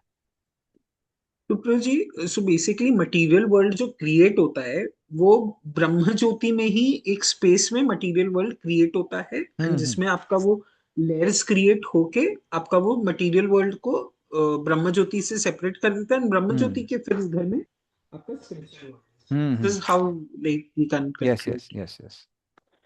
तो इसलिए थैंक यू। मेटल वर्ल्ड में कोई अंधकार है, इसलिए हमको क्या चाहिए, हमें सूर्य चाहिए, चंद्रमा चाहिए, तारे चाहिए। वहां पर जब जैसी 7 लेयर्स के पार जाएंगे तो फिर ब्रह्म ज्योति ऑल परवेडिंग है, फिर कुछ नहीं चाहिए। ठीक है। अब चलिए। प्रो जी, लाइक और एक मेरा एक क्वेश्चन था। लाइक यहाँ पर एक सेक्शन आता है भागवतम में जिसमें वो कृष्ण अर्जुन को लेके जाते हैं out of hmm. The universe. तो वहां पर वो ब्रह्म ज्योति, तो that that Brahma jyoti is like coming from the Mahavishnu only ना? See it's not just Mahavishnu, सारे जितने भी आपके स्पिरिचुअल प्लैनेट्स हैं वो भी देदीप्यमान है। They are also shining. और स्पिरिचुअल वर्ल्ड में इवन जितने भी पर्सनैलिटीज हैं वो भी सेल्फ एफल्जेंट है। तो इस तरह से ब्रह्म ज्योति सब जगह है, सब जगह है, it's not just one place. और Brahma jyoti is composed of living entities, छोटे छोटे लिविंग एंटिटीज, जो लोग ज्ञानी वगैरह हैं वो उसमें लीन होना चाहते हैं। तो इतने सारे ज्ञानी लोग घूमते रहते हैं वहां पे। तो प्रभु जी फिर ऐसा बोल सकते हैं कि spiritual world is also situated with in the Brahma Jyoti only, and ब्रह्म हाँ ज्योति हाँ इज लाइक द हाँ, यस। एंटायर। जैसे हमारे जो हम लोग अगर अभी आकाश की बात कर रहे हैं, हम सब आकाश में स्थित हैं। उसमें स्पेस है, वायु है, कुछ डस्ट पार्टिकल्स हैं in the form of earth, कुछ टेम्परेचर है इन फॉर्म ऑफ फायर, अग्नि के रूप में। उसी तरह से कुछ मॉइस्चर है जो कि जल के रूप में आ जाता है। तो एक हिसाब से देखा जाए तो हम लोग सबके सब, अगर हमको बोला जाए कि क्या आप पंच तत्व के बीच में हैं, हम सब पंच तत्व के बीच में हैं। तो उसी तरह से स्पिरिचुअल स्काई में सब जगह ब्रह्म ज्योति है, ऑल परवेडिंग है। तो प्रभु जी फिर वो जो सायुज्य मुक्ति होता है, वो जो बोलते हैं कि वो ब्रह्म ज्योति में विलीन हो जाते हैं, सो बेसिकली हम्म। वो क्या होता है, उनको एक प्लैनेट नहीं मिला, वो लोग स्पिरिचुअल वर्ल्ड में पहुंच गए इन वन सेंस, हम्म। क्योंकि ब्रह्म हम्म। ज्योति में है, लेकिन they did not get any planet, and वो क्योंकि हम्म। उनको एक प्लैनेट सिचुएटेड नहीं मिला, इसीलिए वो लोग वापस से मटेरियल वर्ल्ड में आ जाते हैं। So can it be said like this then? हाँ, उनको प्लेनेट नहीं मिलता है, और प्लेनेट नहीं मिलने की वजह से वो स्काई में यहाँ वहाँ घूमते रहते हैं स्पेस में, कभी इधर कभी उधर अपना। बट मेन चीज क्या है कि वो इतनी ज्यादा दीप्यमान है वो सारी स्थान, कि उस रोशनी की वजह से उनको पर्सनल फॉर्म से नहीं दिखते हैं वहां पे। अब उसमें कोई डिससेटिस्फाइड है तो वापस आ जाएगा, किसी को कोई और अल्टरनेटिव मिल गया तो स्पिरिचुअल वर्ल्ड भी जा सकता है। जैसे कहते हैं कि शिव जी कई बार संकीर्तन करते हैं और उससे कुछ लोग अट्रैक्ट हो जाते हैं, तो वो फिर वो पर्सनल प्लानिट डिजायर करने लगते हैं, तो वो उनको वो मिल जाता है।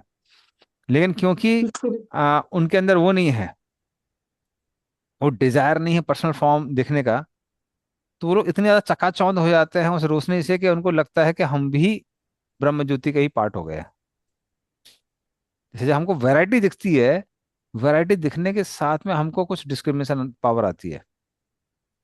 बट सारी चीजें एक जैसी दिखेंगी तो आदमी कंफ्यूज हो जाएगा, उसका माइंड रियलाइज नहीं कर पाएगा कि वो कौन है, चीजें कैसी हैं।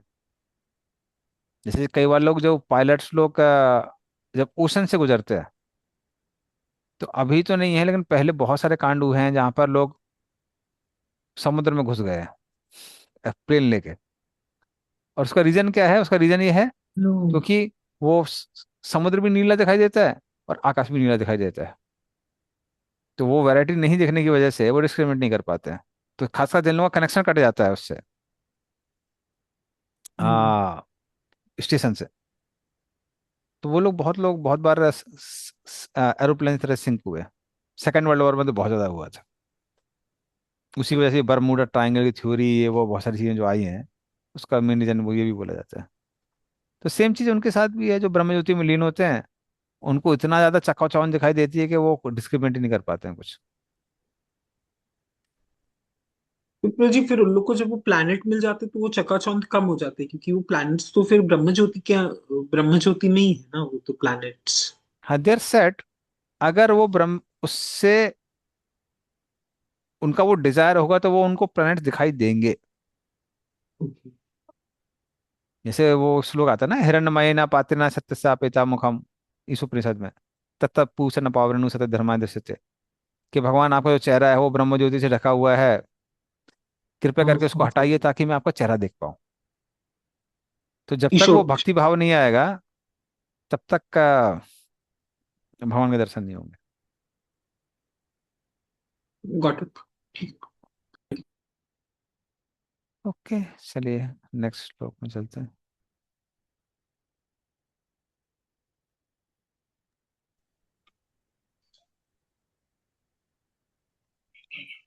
तद आहोरक्षरम ब्रह्म सर्व कारण कारणम विष्णुर्धाम परम साक्षात पुरुषस्य महात्मनः। पढ़िए इसका अर्थ और तात्पर्य। हरे कृष्णा।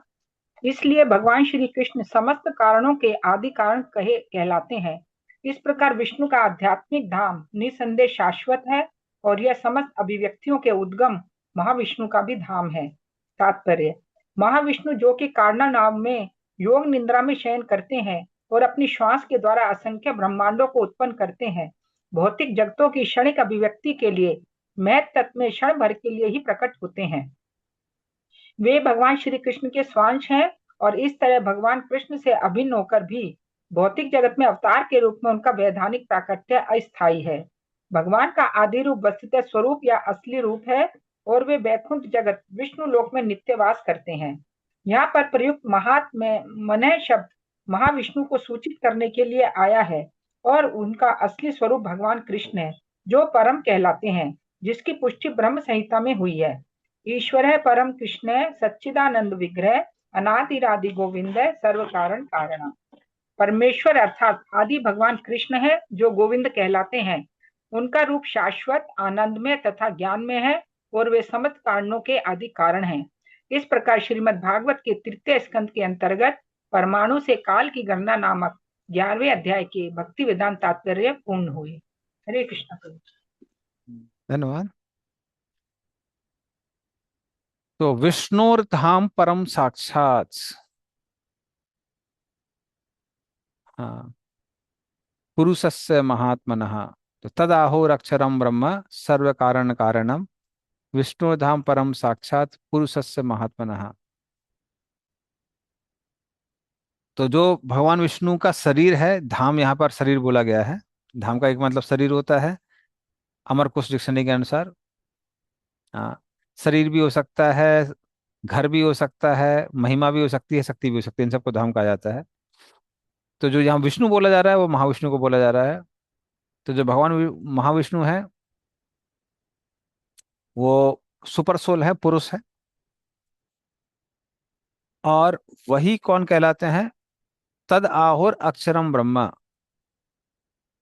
वही परम ब्रह्म है, क्योंकि जो ब्रह्म ज्योति उनके शरीर से निकल रही है। और वो कैसे हैं? सर्व कारण कारणम। इस भौतिक जगत में जितने भी प्लैनेट्स हैं और जितने भी ब्रह्मांड हैं वो सब कहाँ से निकले हैं? वो कारण रक्षा विष्णु से निकले हैं। इसलिए उनको यहाँ पर सर्व कारण कारणम कहा गया है। हालांकि महाविष्णु भी भगवान कृष्ण से आते हैं, तो कृष्ण को अल्टीमेट सर्व कारण कारणम कहा जाता है। ओके, चलिए चलते हैं नेक्स्ट चैप्टर में, चलते हैं हम लोग। अच्छा, अभी मैं आप लोगों को वो दिखा देता हूँ, इसका समरी, फिर वो आप डिस्प्ले कर सकते हैं वर्सेस।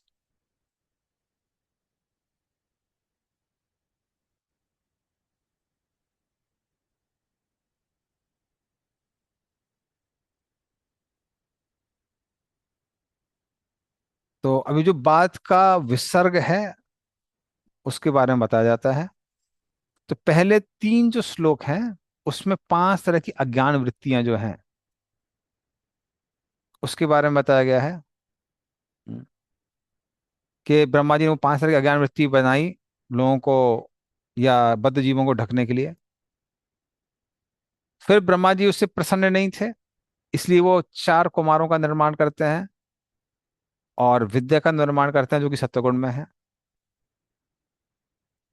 उसके बाद ब्रह्मा जी का तिरस्कार हो जाता है, चतुर्थ कुमार को बोलते हैं हम शादी नहीं करेंगे।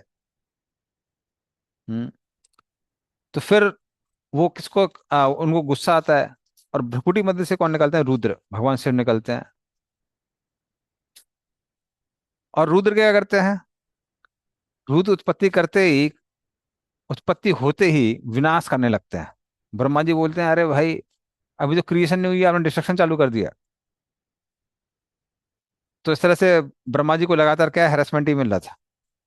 पहले अज्ञान वृत्ति बनाते हैं, उससे खुश नहीं होते हैं। चतुष्कुमार बनाते हैं, उनको आदेश देते हैं, वो कहते हैं हम फॉलो नहीं करेंगे। रुद्र कहते हैं हम फॉलो करेंगे, पर वो सब नष्ट करने लगते हैं, तो उनको बोलते हैं कि आप जाके तपस्या करिए। और फिर ब्रह्मा जी अपने शरीर और मन से आ, मरीचि, अत्रि, कर्दम, इन सब लोगों को प्रकट करते हैं। और क्योंकि अब वो सृष्टि में लगे हुए थे, इसकी वजह से वो रजोगुण से प्रभावित हो जाते हैं।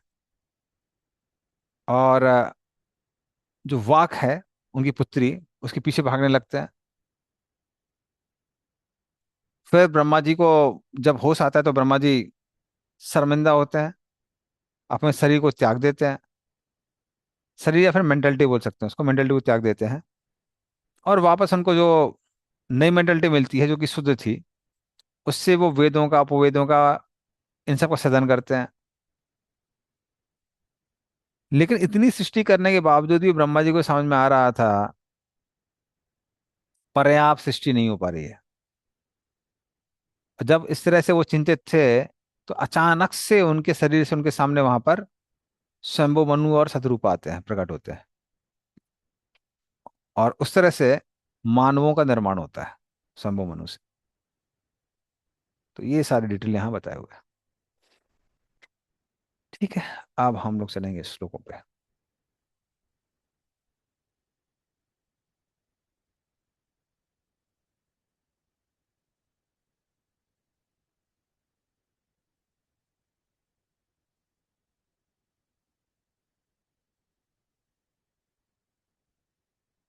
हम्म।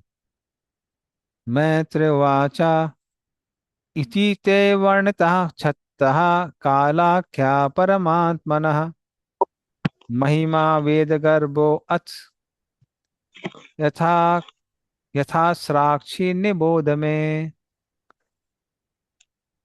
हरे कृष्णा। श्री मैत्रेय ने कहा, हे विद्वान विदुर, अभी तक मैंने तुमसे पूर्ण पुरुषोत्तम भगवान के काल रूप की महिमा की व्याख्या की है। अब तुम मुझसे समस्त वैदिक ज्ञान के आगार ब्रह्मा की सृष्टि के विषय में सुन सकते हो। हरे कृष्णा प्रभु। धन्यवाद। तो कहते हैं कि अभी तक मैंने जो तुमने काल के प्रश्न संबंध में प्रश्न पूछा था, उसका मैंने उत्तर दिया है। अब आगे कैसे सृष्टि होती है वो मैं आपको बताता हूं। तो वो आगे की सृष्टि वो बताने वाले हैं। हम्म। ससर्जाग्रे अन्धतामिश्रम अथ तामिश्रमाधिकृत महामोहम च मोहम च तमश्चाज्ञान वृत्तयः। तो इसको आप लोग पढ़िए, मैं जस्ट 3-4 मिनट में आता हूँ। हरे कृष्णा। ब्रह्मा ने सर्वप्रथम आत्म प्रवंचना, मृत्यु का भाव, हताशा के बाद क्रोध, मिथ्या स्वामित्व का भाव तथा मोह में शारीरिक धारणा या अपने असली स्वरूप की विस्मृति जैसी अविद्यापूर्ण वृत्तियों की संरचना की। तात्पर्य, विभिन्न प्रकार की योनियों में जीवों की वास्तविक सृष्टि के पूर्व ब्रह्मा ने वे परिस्थितियां उत्पन्न की जिनके अंतर्गत जीवों को इस भौतिक जगत में रहना होता है। जब तक जीव अपने असली स्वरूप को भूल नहीं जाता, तब तक जीवन की भौतिक अवस्थाओं में रह पाना उसके लिए असंभव है। अतः भौतिक जीवन की पहली दशा है अपने असली स्वरूप की विस्मृति। अपने असली स्वरूप को भूलने पर मनुष्य का मृत्यु से भयभीत होना निश्चित है। यद्यपि शुद्ध आत्मा मृत्यु रहित तथा जन्म रहित होता है। भौतिक प्रकृति के साथ यह झूठी पहचान उन वस्तुओं के मिथ्या स्वामित्व का कारण है जो शेष नियंत्रण की व्यवस्था द्वारा प्रदत्त होती है। जीव को समस्त भौतिक संसाधन इसलिए प्रदान किए जाते हैं कि वह शांति पूर्वक रह सके और बद्ध जीवन में आत्म साक्षात्कार के कर्तव्यों को निभा सके। किंतु झूठी पहचान के कारण बद्ध जीव भगवान की संपत्ति के झूठे स्वामित्व के भाव में बंधक हो जाता है। इस श्लोक से यह स्पष्ट है कि स्वयं ब्रह्मा परमेश्वर की सृष्टि है और भौतिक जगत की 5 प्रकार की अविद्याएं जो जीवों को बद्ध बनाती हैं वे ब्रह्मा की सृष्टियां हैं। यह सोचना नितांत हास्यास्पद है कि जीव परम पुरुष के तुल्य है, जबकि वह यह समझ सकता है कि बद्ध जीव ब्रह्मा की जादुई छड़ी के वश में है। पतंजलि भी यह स्वीकार करते हैं कि अविद्या 5 प्रकार की है, जिनका यहाँ उल्लेख हुआ है। हरे कृष्ण प्रभु जी।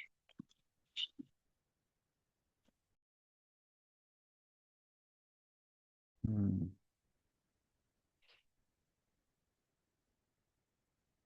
तो 5 अज्ञान वृत्ति के बारे में इसमें बताया गया है यहाँ पर।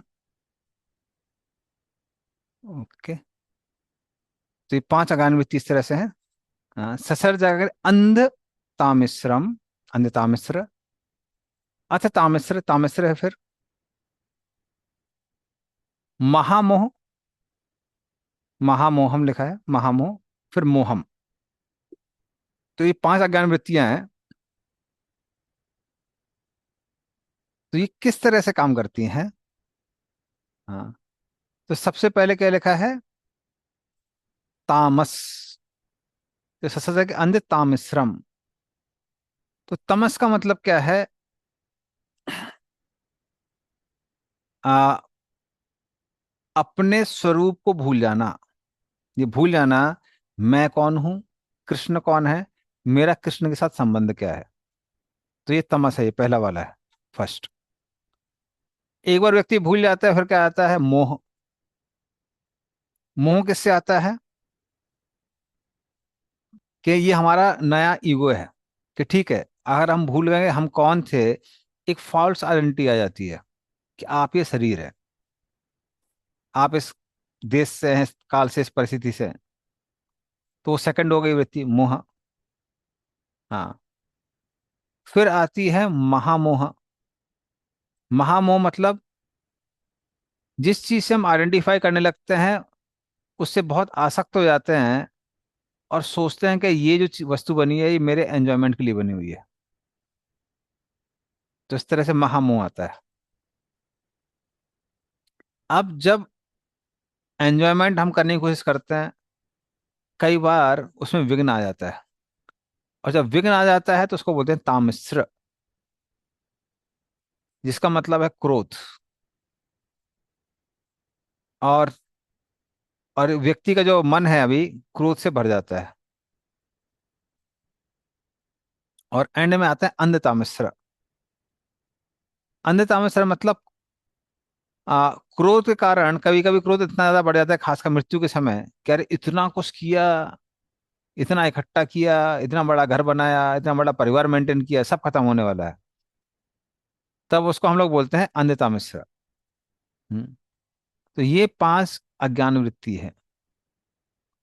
हाँ, इसका आ, रेफरेंस बहुत जगह आया है। विष्णु पुराण में भी इसको आता है।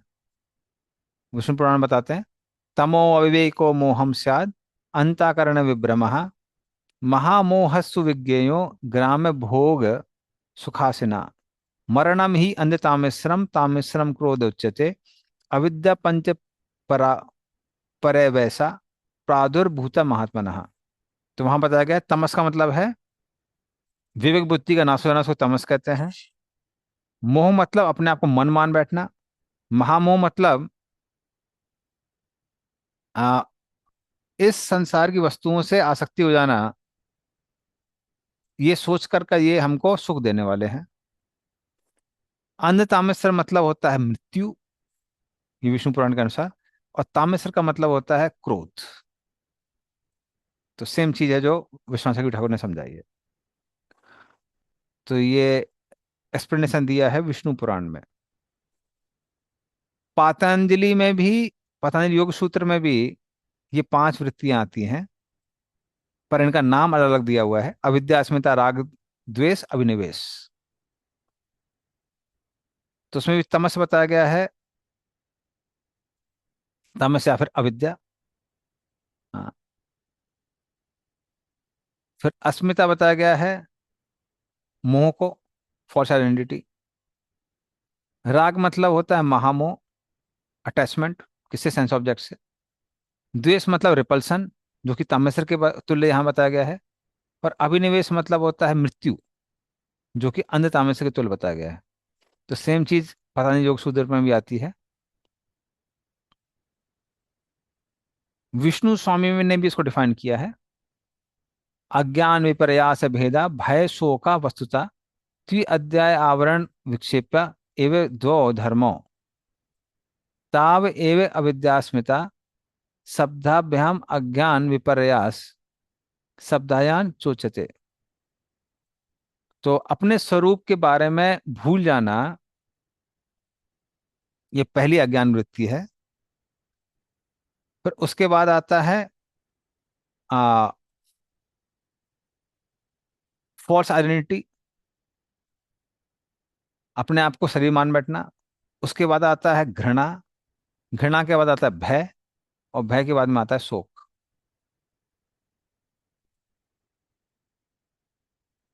ओके, ठीक है। ठीक है, तो इस तरह ये 5 अज्ञान वृत्ति बताई हैं हमारे अलग अलग आचार्यों ने, पुराणों में सब जगह बताई गई हैं अज्ञान वृत्तियां। हम्म। अब इसको हम लोग एनालॉजी से समझ सकते हैं। तो जब लोग थिएटर में जाते हैं, थिएटर के एनवायरनमेंट में और बाहर के एनवायरनमेंट में क्या अंतर होता है?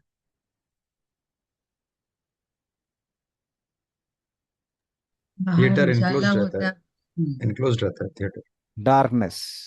डार्कनेस। तो वहां पर भी पहली आवरण वही होता है। सच जागृत अंध तामिश्रम। तो अंध तामिश्रम नहीं, बल्कि अज्ञान वृत्ति, जो अज्ञान वृत्ति है वो पहला है, जिसमें व्यक्ति भूल जाता है मैं कौन हूं। तो सबसे पहली चीज तो आपको भूलना पड़ेगा आप कौन है, वरना आप मूवी एंजॉय नहीं कर पाएंगे। इसलिए लोग थिएटर में ज्यादा एंजॉय करते हैं।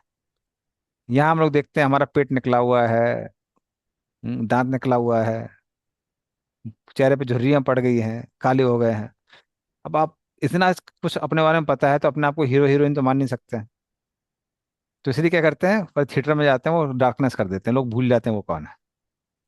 भूलने के बाद में जैसे हम लोग बैठते हैं तो फिर क्या आता है, कहीं से लाइट आती है, जिसको हम चित्त की तरह कह सकते हैं। हम आइडेंटिफाई करने लगते हैं नई चीज से, अब जहां से लाइट आ रही है। एक बार वो आइडेंटिफिकेशन हो जाता है, फिर आते हैं इंट्रोडक्शन। हीरो आता है, सारा आदमी सोचने लगता है हम तो वही हैं, एटलीस्ट मूवी के समय। फिर हीरोइन आती है, लेडी सोचती है हम यही हैं। फिर आता है सपोर्टिंग हीरो, तो ये आ जाता मैं, सो I am that person.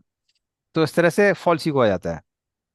False ego आने के बाद में अभी फॉल्स ईगो और बढ़ता है, आई के बाद माई आता है। तो जब सपोर्टिंग एक्टर आता है तो लोग, आदमी सोचने लगते हैं कि हम ये एक्टर हैं, लेडी सोचती है हम एक्ट्रेस हैं। फिर आते हैं हमारे सपोर्टिंग एक्टर, ये मित्र हैं। सपोर्टिंग एक्टर के बाद में फिर विलन आता है, तो ये समझ में आता है ये शत्रु है। तो इस तरह से हम अपना जो मोह का कोटा है वो पूरा कर लेते हैं, तमस के बाद मोह आ जाता है। फिर आ जाता है महामोह, कि हीरो हीरोइन से अटैच हो गया है, कुछ जो दोस्त थे उनसे अटैच हो गया है, महामोह आ जाता है। और उसको जो डिस्टर्ब करता है वो कौन है, वो विलेन है। उसकी प्रति क्या आ जाता है, तामिश्र। उससे गुस्सा आ जाता है, अरे ये इतना बदमाश आदमी है, खराब आदमी है, ये है वो है। और एंड में अगर मूवी बहुत अच्छी चली तो बड़ा मजा आता है, लोग उसमें सारे इमोशंस में आदमी इन्वॉल्व हो जाता है। और जब लाइट खुल जाती है तो मृत्यु हो जाती है, सब फिर बहुत गुस्सा आता है, अरे कितनी अच्छी मूवी थी, ये बंद हो गई। फिर से अपना स्कूटर स्टार्ट करो, टेढ़ा करो उसको। तो हर तरह से मृत्यु हो जाती है। और कहीं हीरो मर गया मूवी में, तब तो सत्यानाश। लोगों को लगता है अरे कुछ खो गया है। तो दैट इज हाउ इस संसार में भी इल्यूजन्स वैसे ही फॉलो करे जाते हैं, इसी स्टेप्स में। और ब्रह्मा जी भी इसी तरह से अज्ञान वृत्ति बनाते हैं ताकि जीवों को मोहित किया जाए। ठीक है, चलिए नेक्स्ट श्लोक में चलते हैं।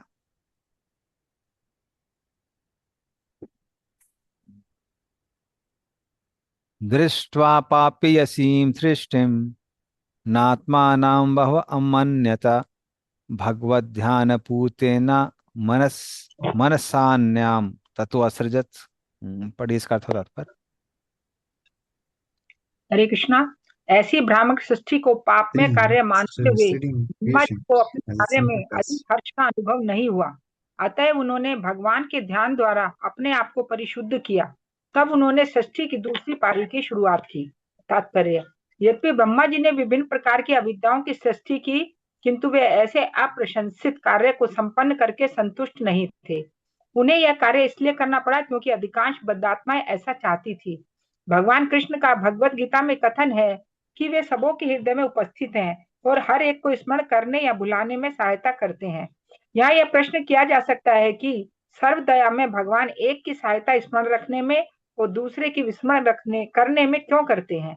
वस्तुतः उनकी कृपा एक के प्रति पक्षपात के रूप में तथा दूसरे के प्रति शत्रुता के रूप में प्रदर्शित नहीं होती। भगवान के अंश रूप में जीव अंशतः स्वतंत्र है, क्योंकि उसमें भगवान के समस्त गुण अंशतः पाए जाते हैं। जिस किसी के पास थोड़ी सी भी स्वतंत्रता होती है, वह अज्ञानवश उसका दुरुपयोग कर सकता है। अब जीव अपनी स्वतंत्रता का दुरुपयोग करने को अच्छा मानकर अविद्या में जाने लगता है, तो सर्वदयालु भगवान सर्वप्रथम उसको पाश से बचाने का प्रयत्न करते हैं।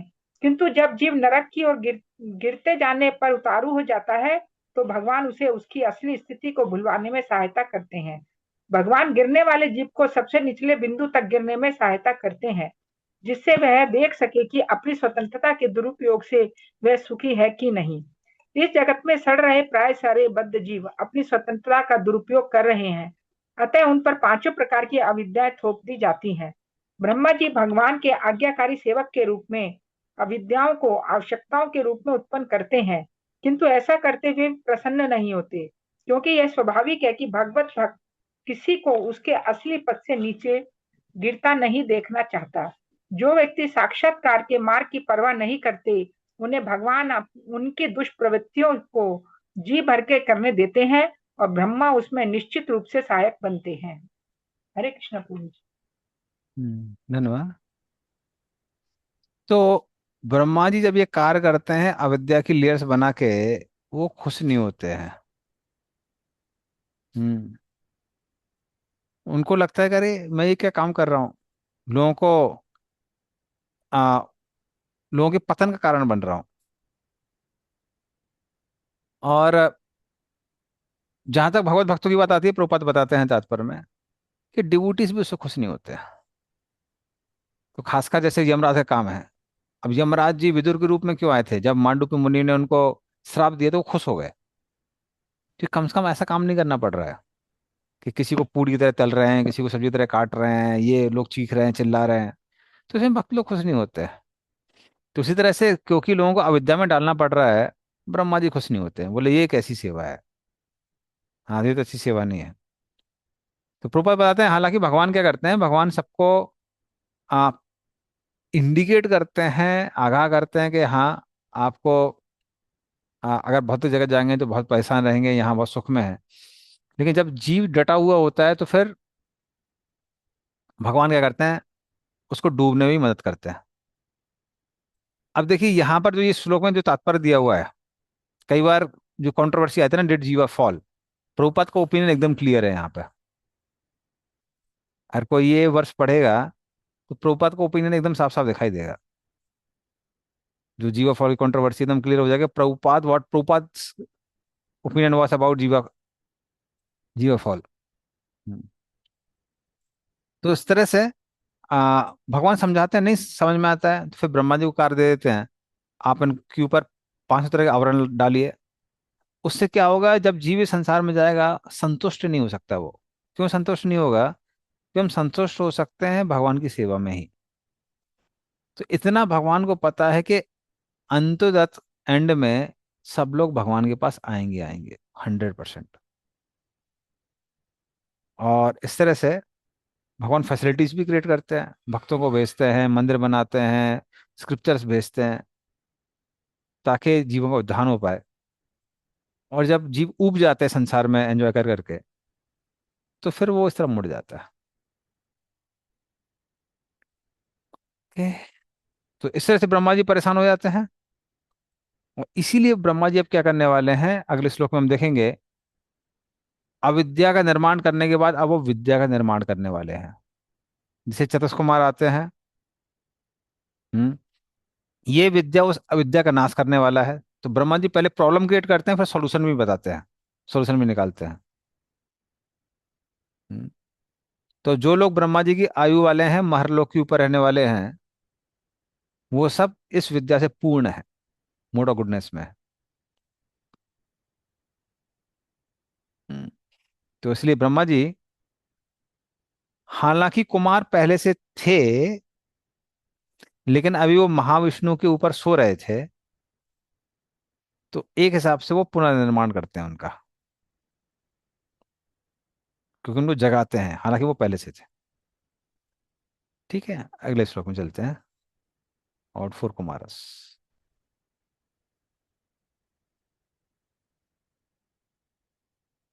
सनकम च सनंदम च सनातनम अथात्मभू सनत कुमारम च मुनि निष्क्रियान ऊर्ध्वरेतसः। पढ़िए हरे इसका कृष्णा। अर्थ तात्पर्य। हरे कृष्णा। सर्वप्रथम ब्रह्मा ने 4 महान मुनियों को उत्पन्न किया, जिनसे जिनके नाम सनक, सनंद, सनातन और सनत कुमार हैं। ये सब भौतिकवादी कार्यकलाप ग्रहण करने के लिए अनिच्छुक थे, क्योंकि उद्भवता होने के कारण ये अत्यधिक उच्चस्थ थे। तात्पर्य: यद्यपि ब्रह्मा ने अविद्या के सिद्धांतों की सृष्टि उन जीवों की आवश्यकता के रूप में की, जिनके भाग में भगवान की इच्छा से अविद्या बधी थी, किंतु वैसा अप्रशंसित कार्य करके संतुष्ट नहीं थे। इसलिए उन्होंने ज्ञान के 4 सिद्धांतों की सृष्टि की। ये है सांख्य, योग, वैराग्य तथा तप। सांख्य भौतिक अवस्थाओं के वैश्लेषिक अध्ययन के लिए अनुभवात्मक दर्शन है। योग भवबंधन से शुद्ध आत्मा को मोक्ष दिलाने के लिए है। वैराग्य उच्चतम आध्यात्मिक ज्ञान तक ऊपर उठने के लिए जीवन में भौतिक भोग से पूर्ण विरक्ति की स्वीकार करना है। और तप आध्यात्मिक सिद्धि के लिए विभिन्न प्रकार की स्वेच्छा से की गई तपस्या है। ब्रह्मा ने सनक, सनंदन, सनातन तथा सनत इन 4 मुनियों की रचना आध्यात्मिक उन्नति के इन 4 सिद्धांतों को सौंपने के लिए की, और उन्होंने अपनी निजी संप्रदाय चलाया, जो भक्ति की उन्नति के लिए कुमार संप्रदाय अथवा बाद में निम्बार्क संप्रदाय कहलाया। ये सभी महान मुनिगण महान भक्त बने, क्योंकि भगवान की भक्ति के बिना आध्यात्मिक महत्व के किसी कार्य में सफलता प्राप्त नहीं की जा सकती। हरे कृष्ण। धन्यवाद। तो जो अविद्या का निर्माण ब्रह्मा जी ने किया, वो रजोगुण तमोगुण में होती है, और रजोगुण तमोगुण का नाश किया जा सकता है सत्वगुण के द्वारा। सत्वगुण की जब वृद्धि होती है, तो रजोगुण तमोगुण कैसे होते हैं, ऑटोमेटिकली सप्रेस हो जाते हैं, दब जाते हैं। तो इसीलिए अविद्या का सॉल्यूशन उन्होंने निकाला विद्या से। और फिर उसके बाद उन्होंने सनक, सनकम चा सनंदम चा, सनक कुमार, सनक, सनातन, सनंद और सनत कुमार, इन चारों का निर्माण किया। और ये चारों के चारों 4 प्रिंसिपल्स की डिटीज हैं: सांख्य, योग, वैराग और तपस्या। लेकिन ये सब के सब अगर साथ में भक्ति ना की जाए, तो क्या है, ये चारों प्रिंसिपल भी कैसे हैं, बेकार है। तो सांख्य योग मतलब संख्या, 24 तत्वों का विश्लेषण करना, इसको सांख्य योग कहते हैं। अष्टांग योग, हम्म, यम, नियम, आसन, प्राणायाम, प्रत्याहार, धारणा, ध्यान, समाधि, अष्टांग योग आ जाता है। वैराग, इंद्रिय तृप्ति से मुक्ति, उसको वैराग्य कहते हैं।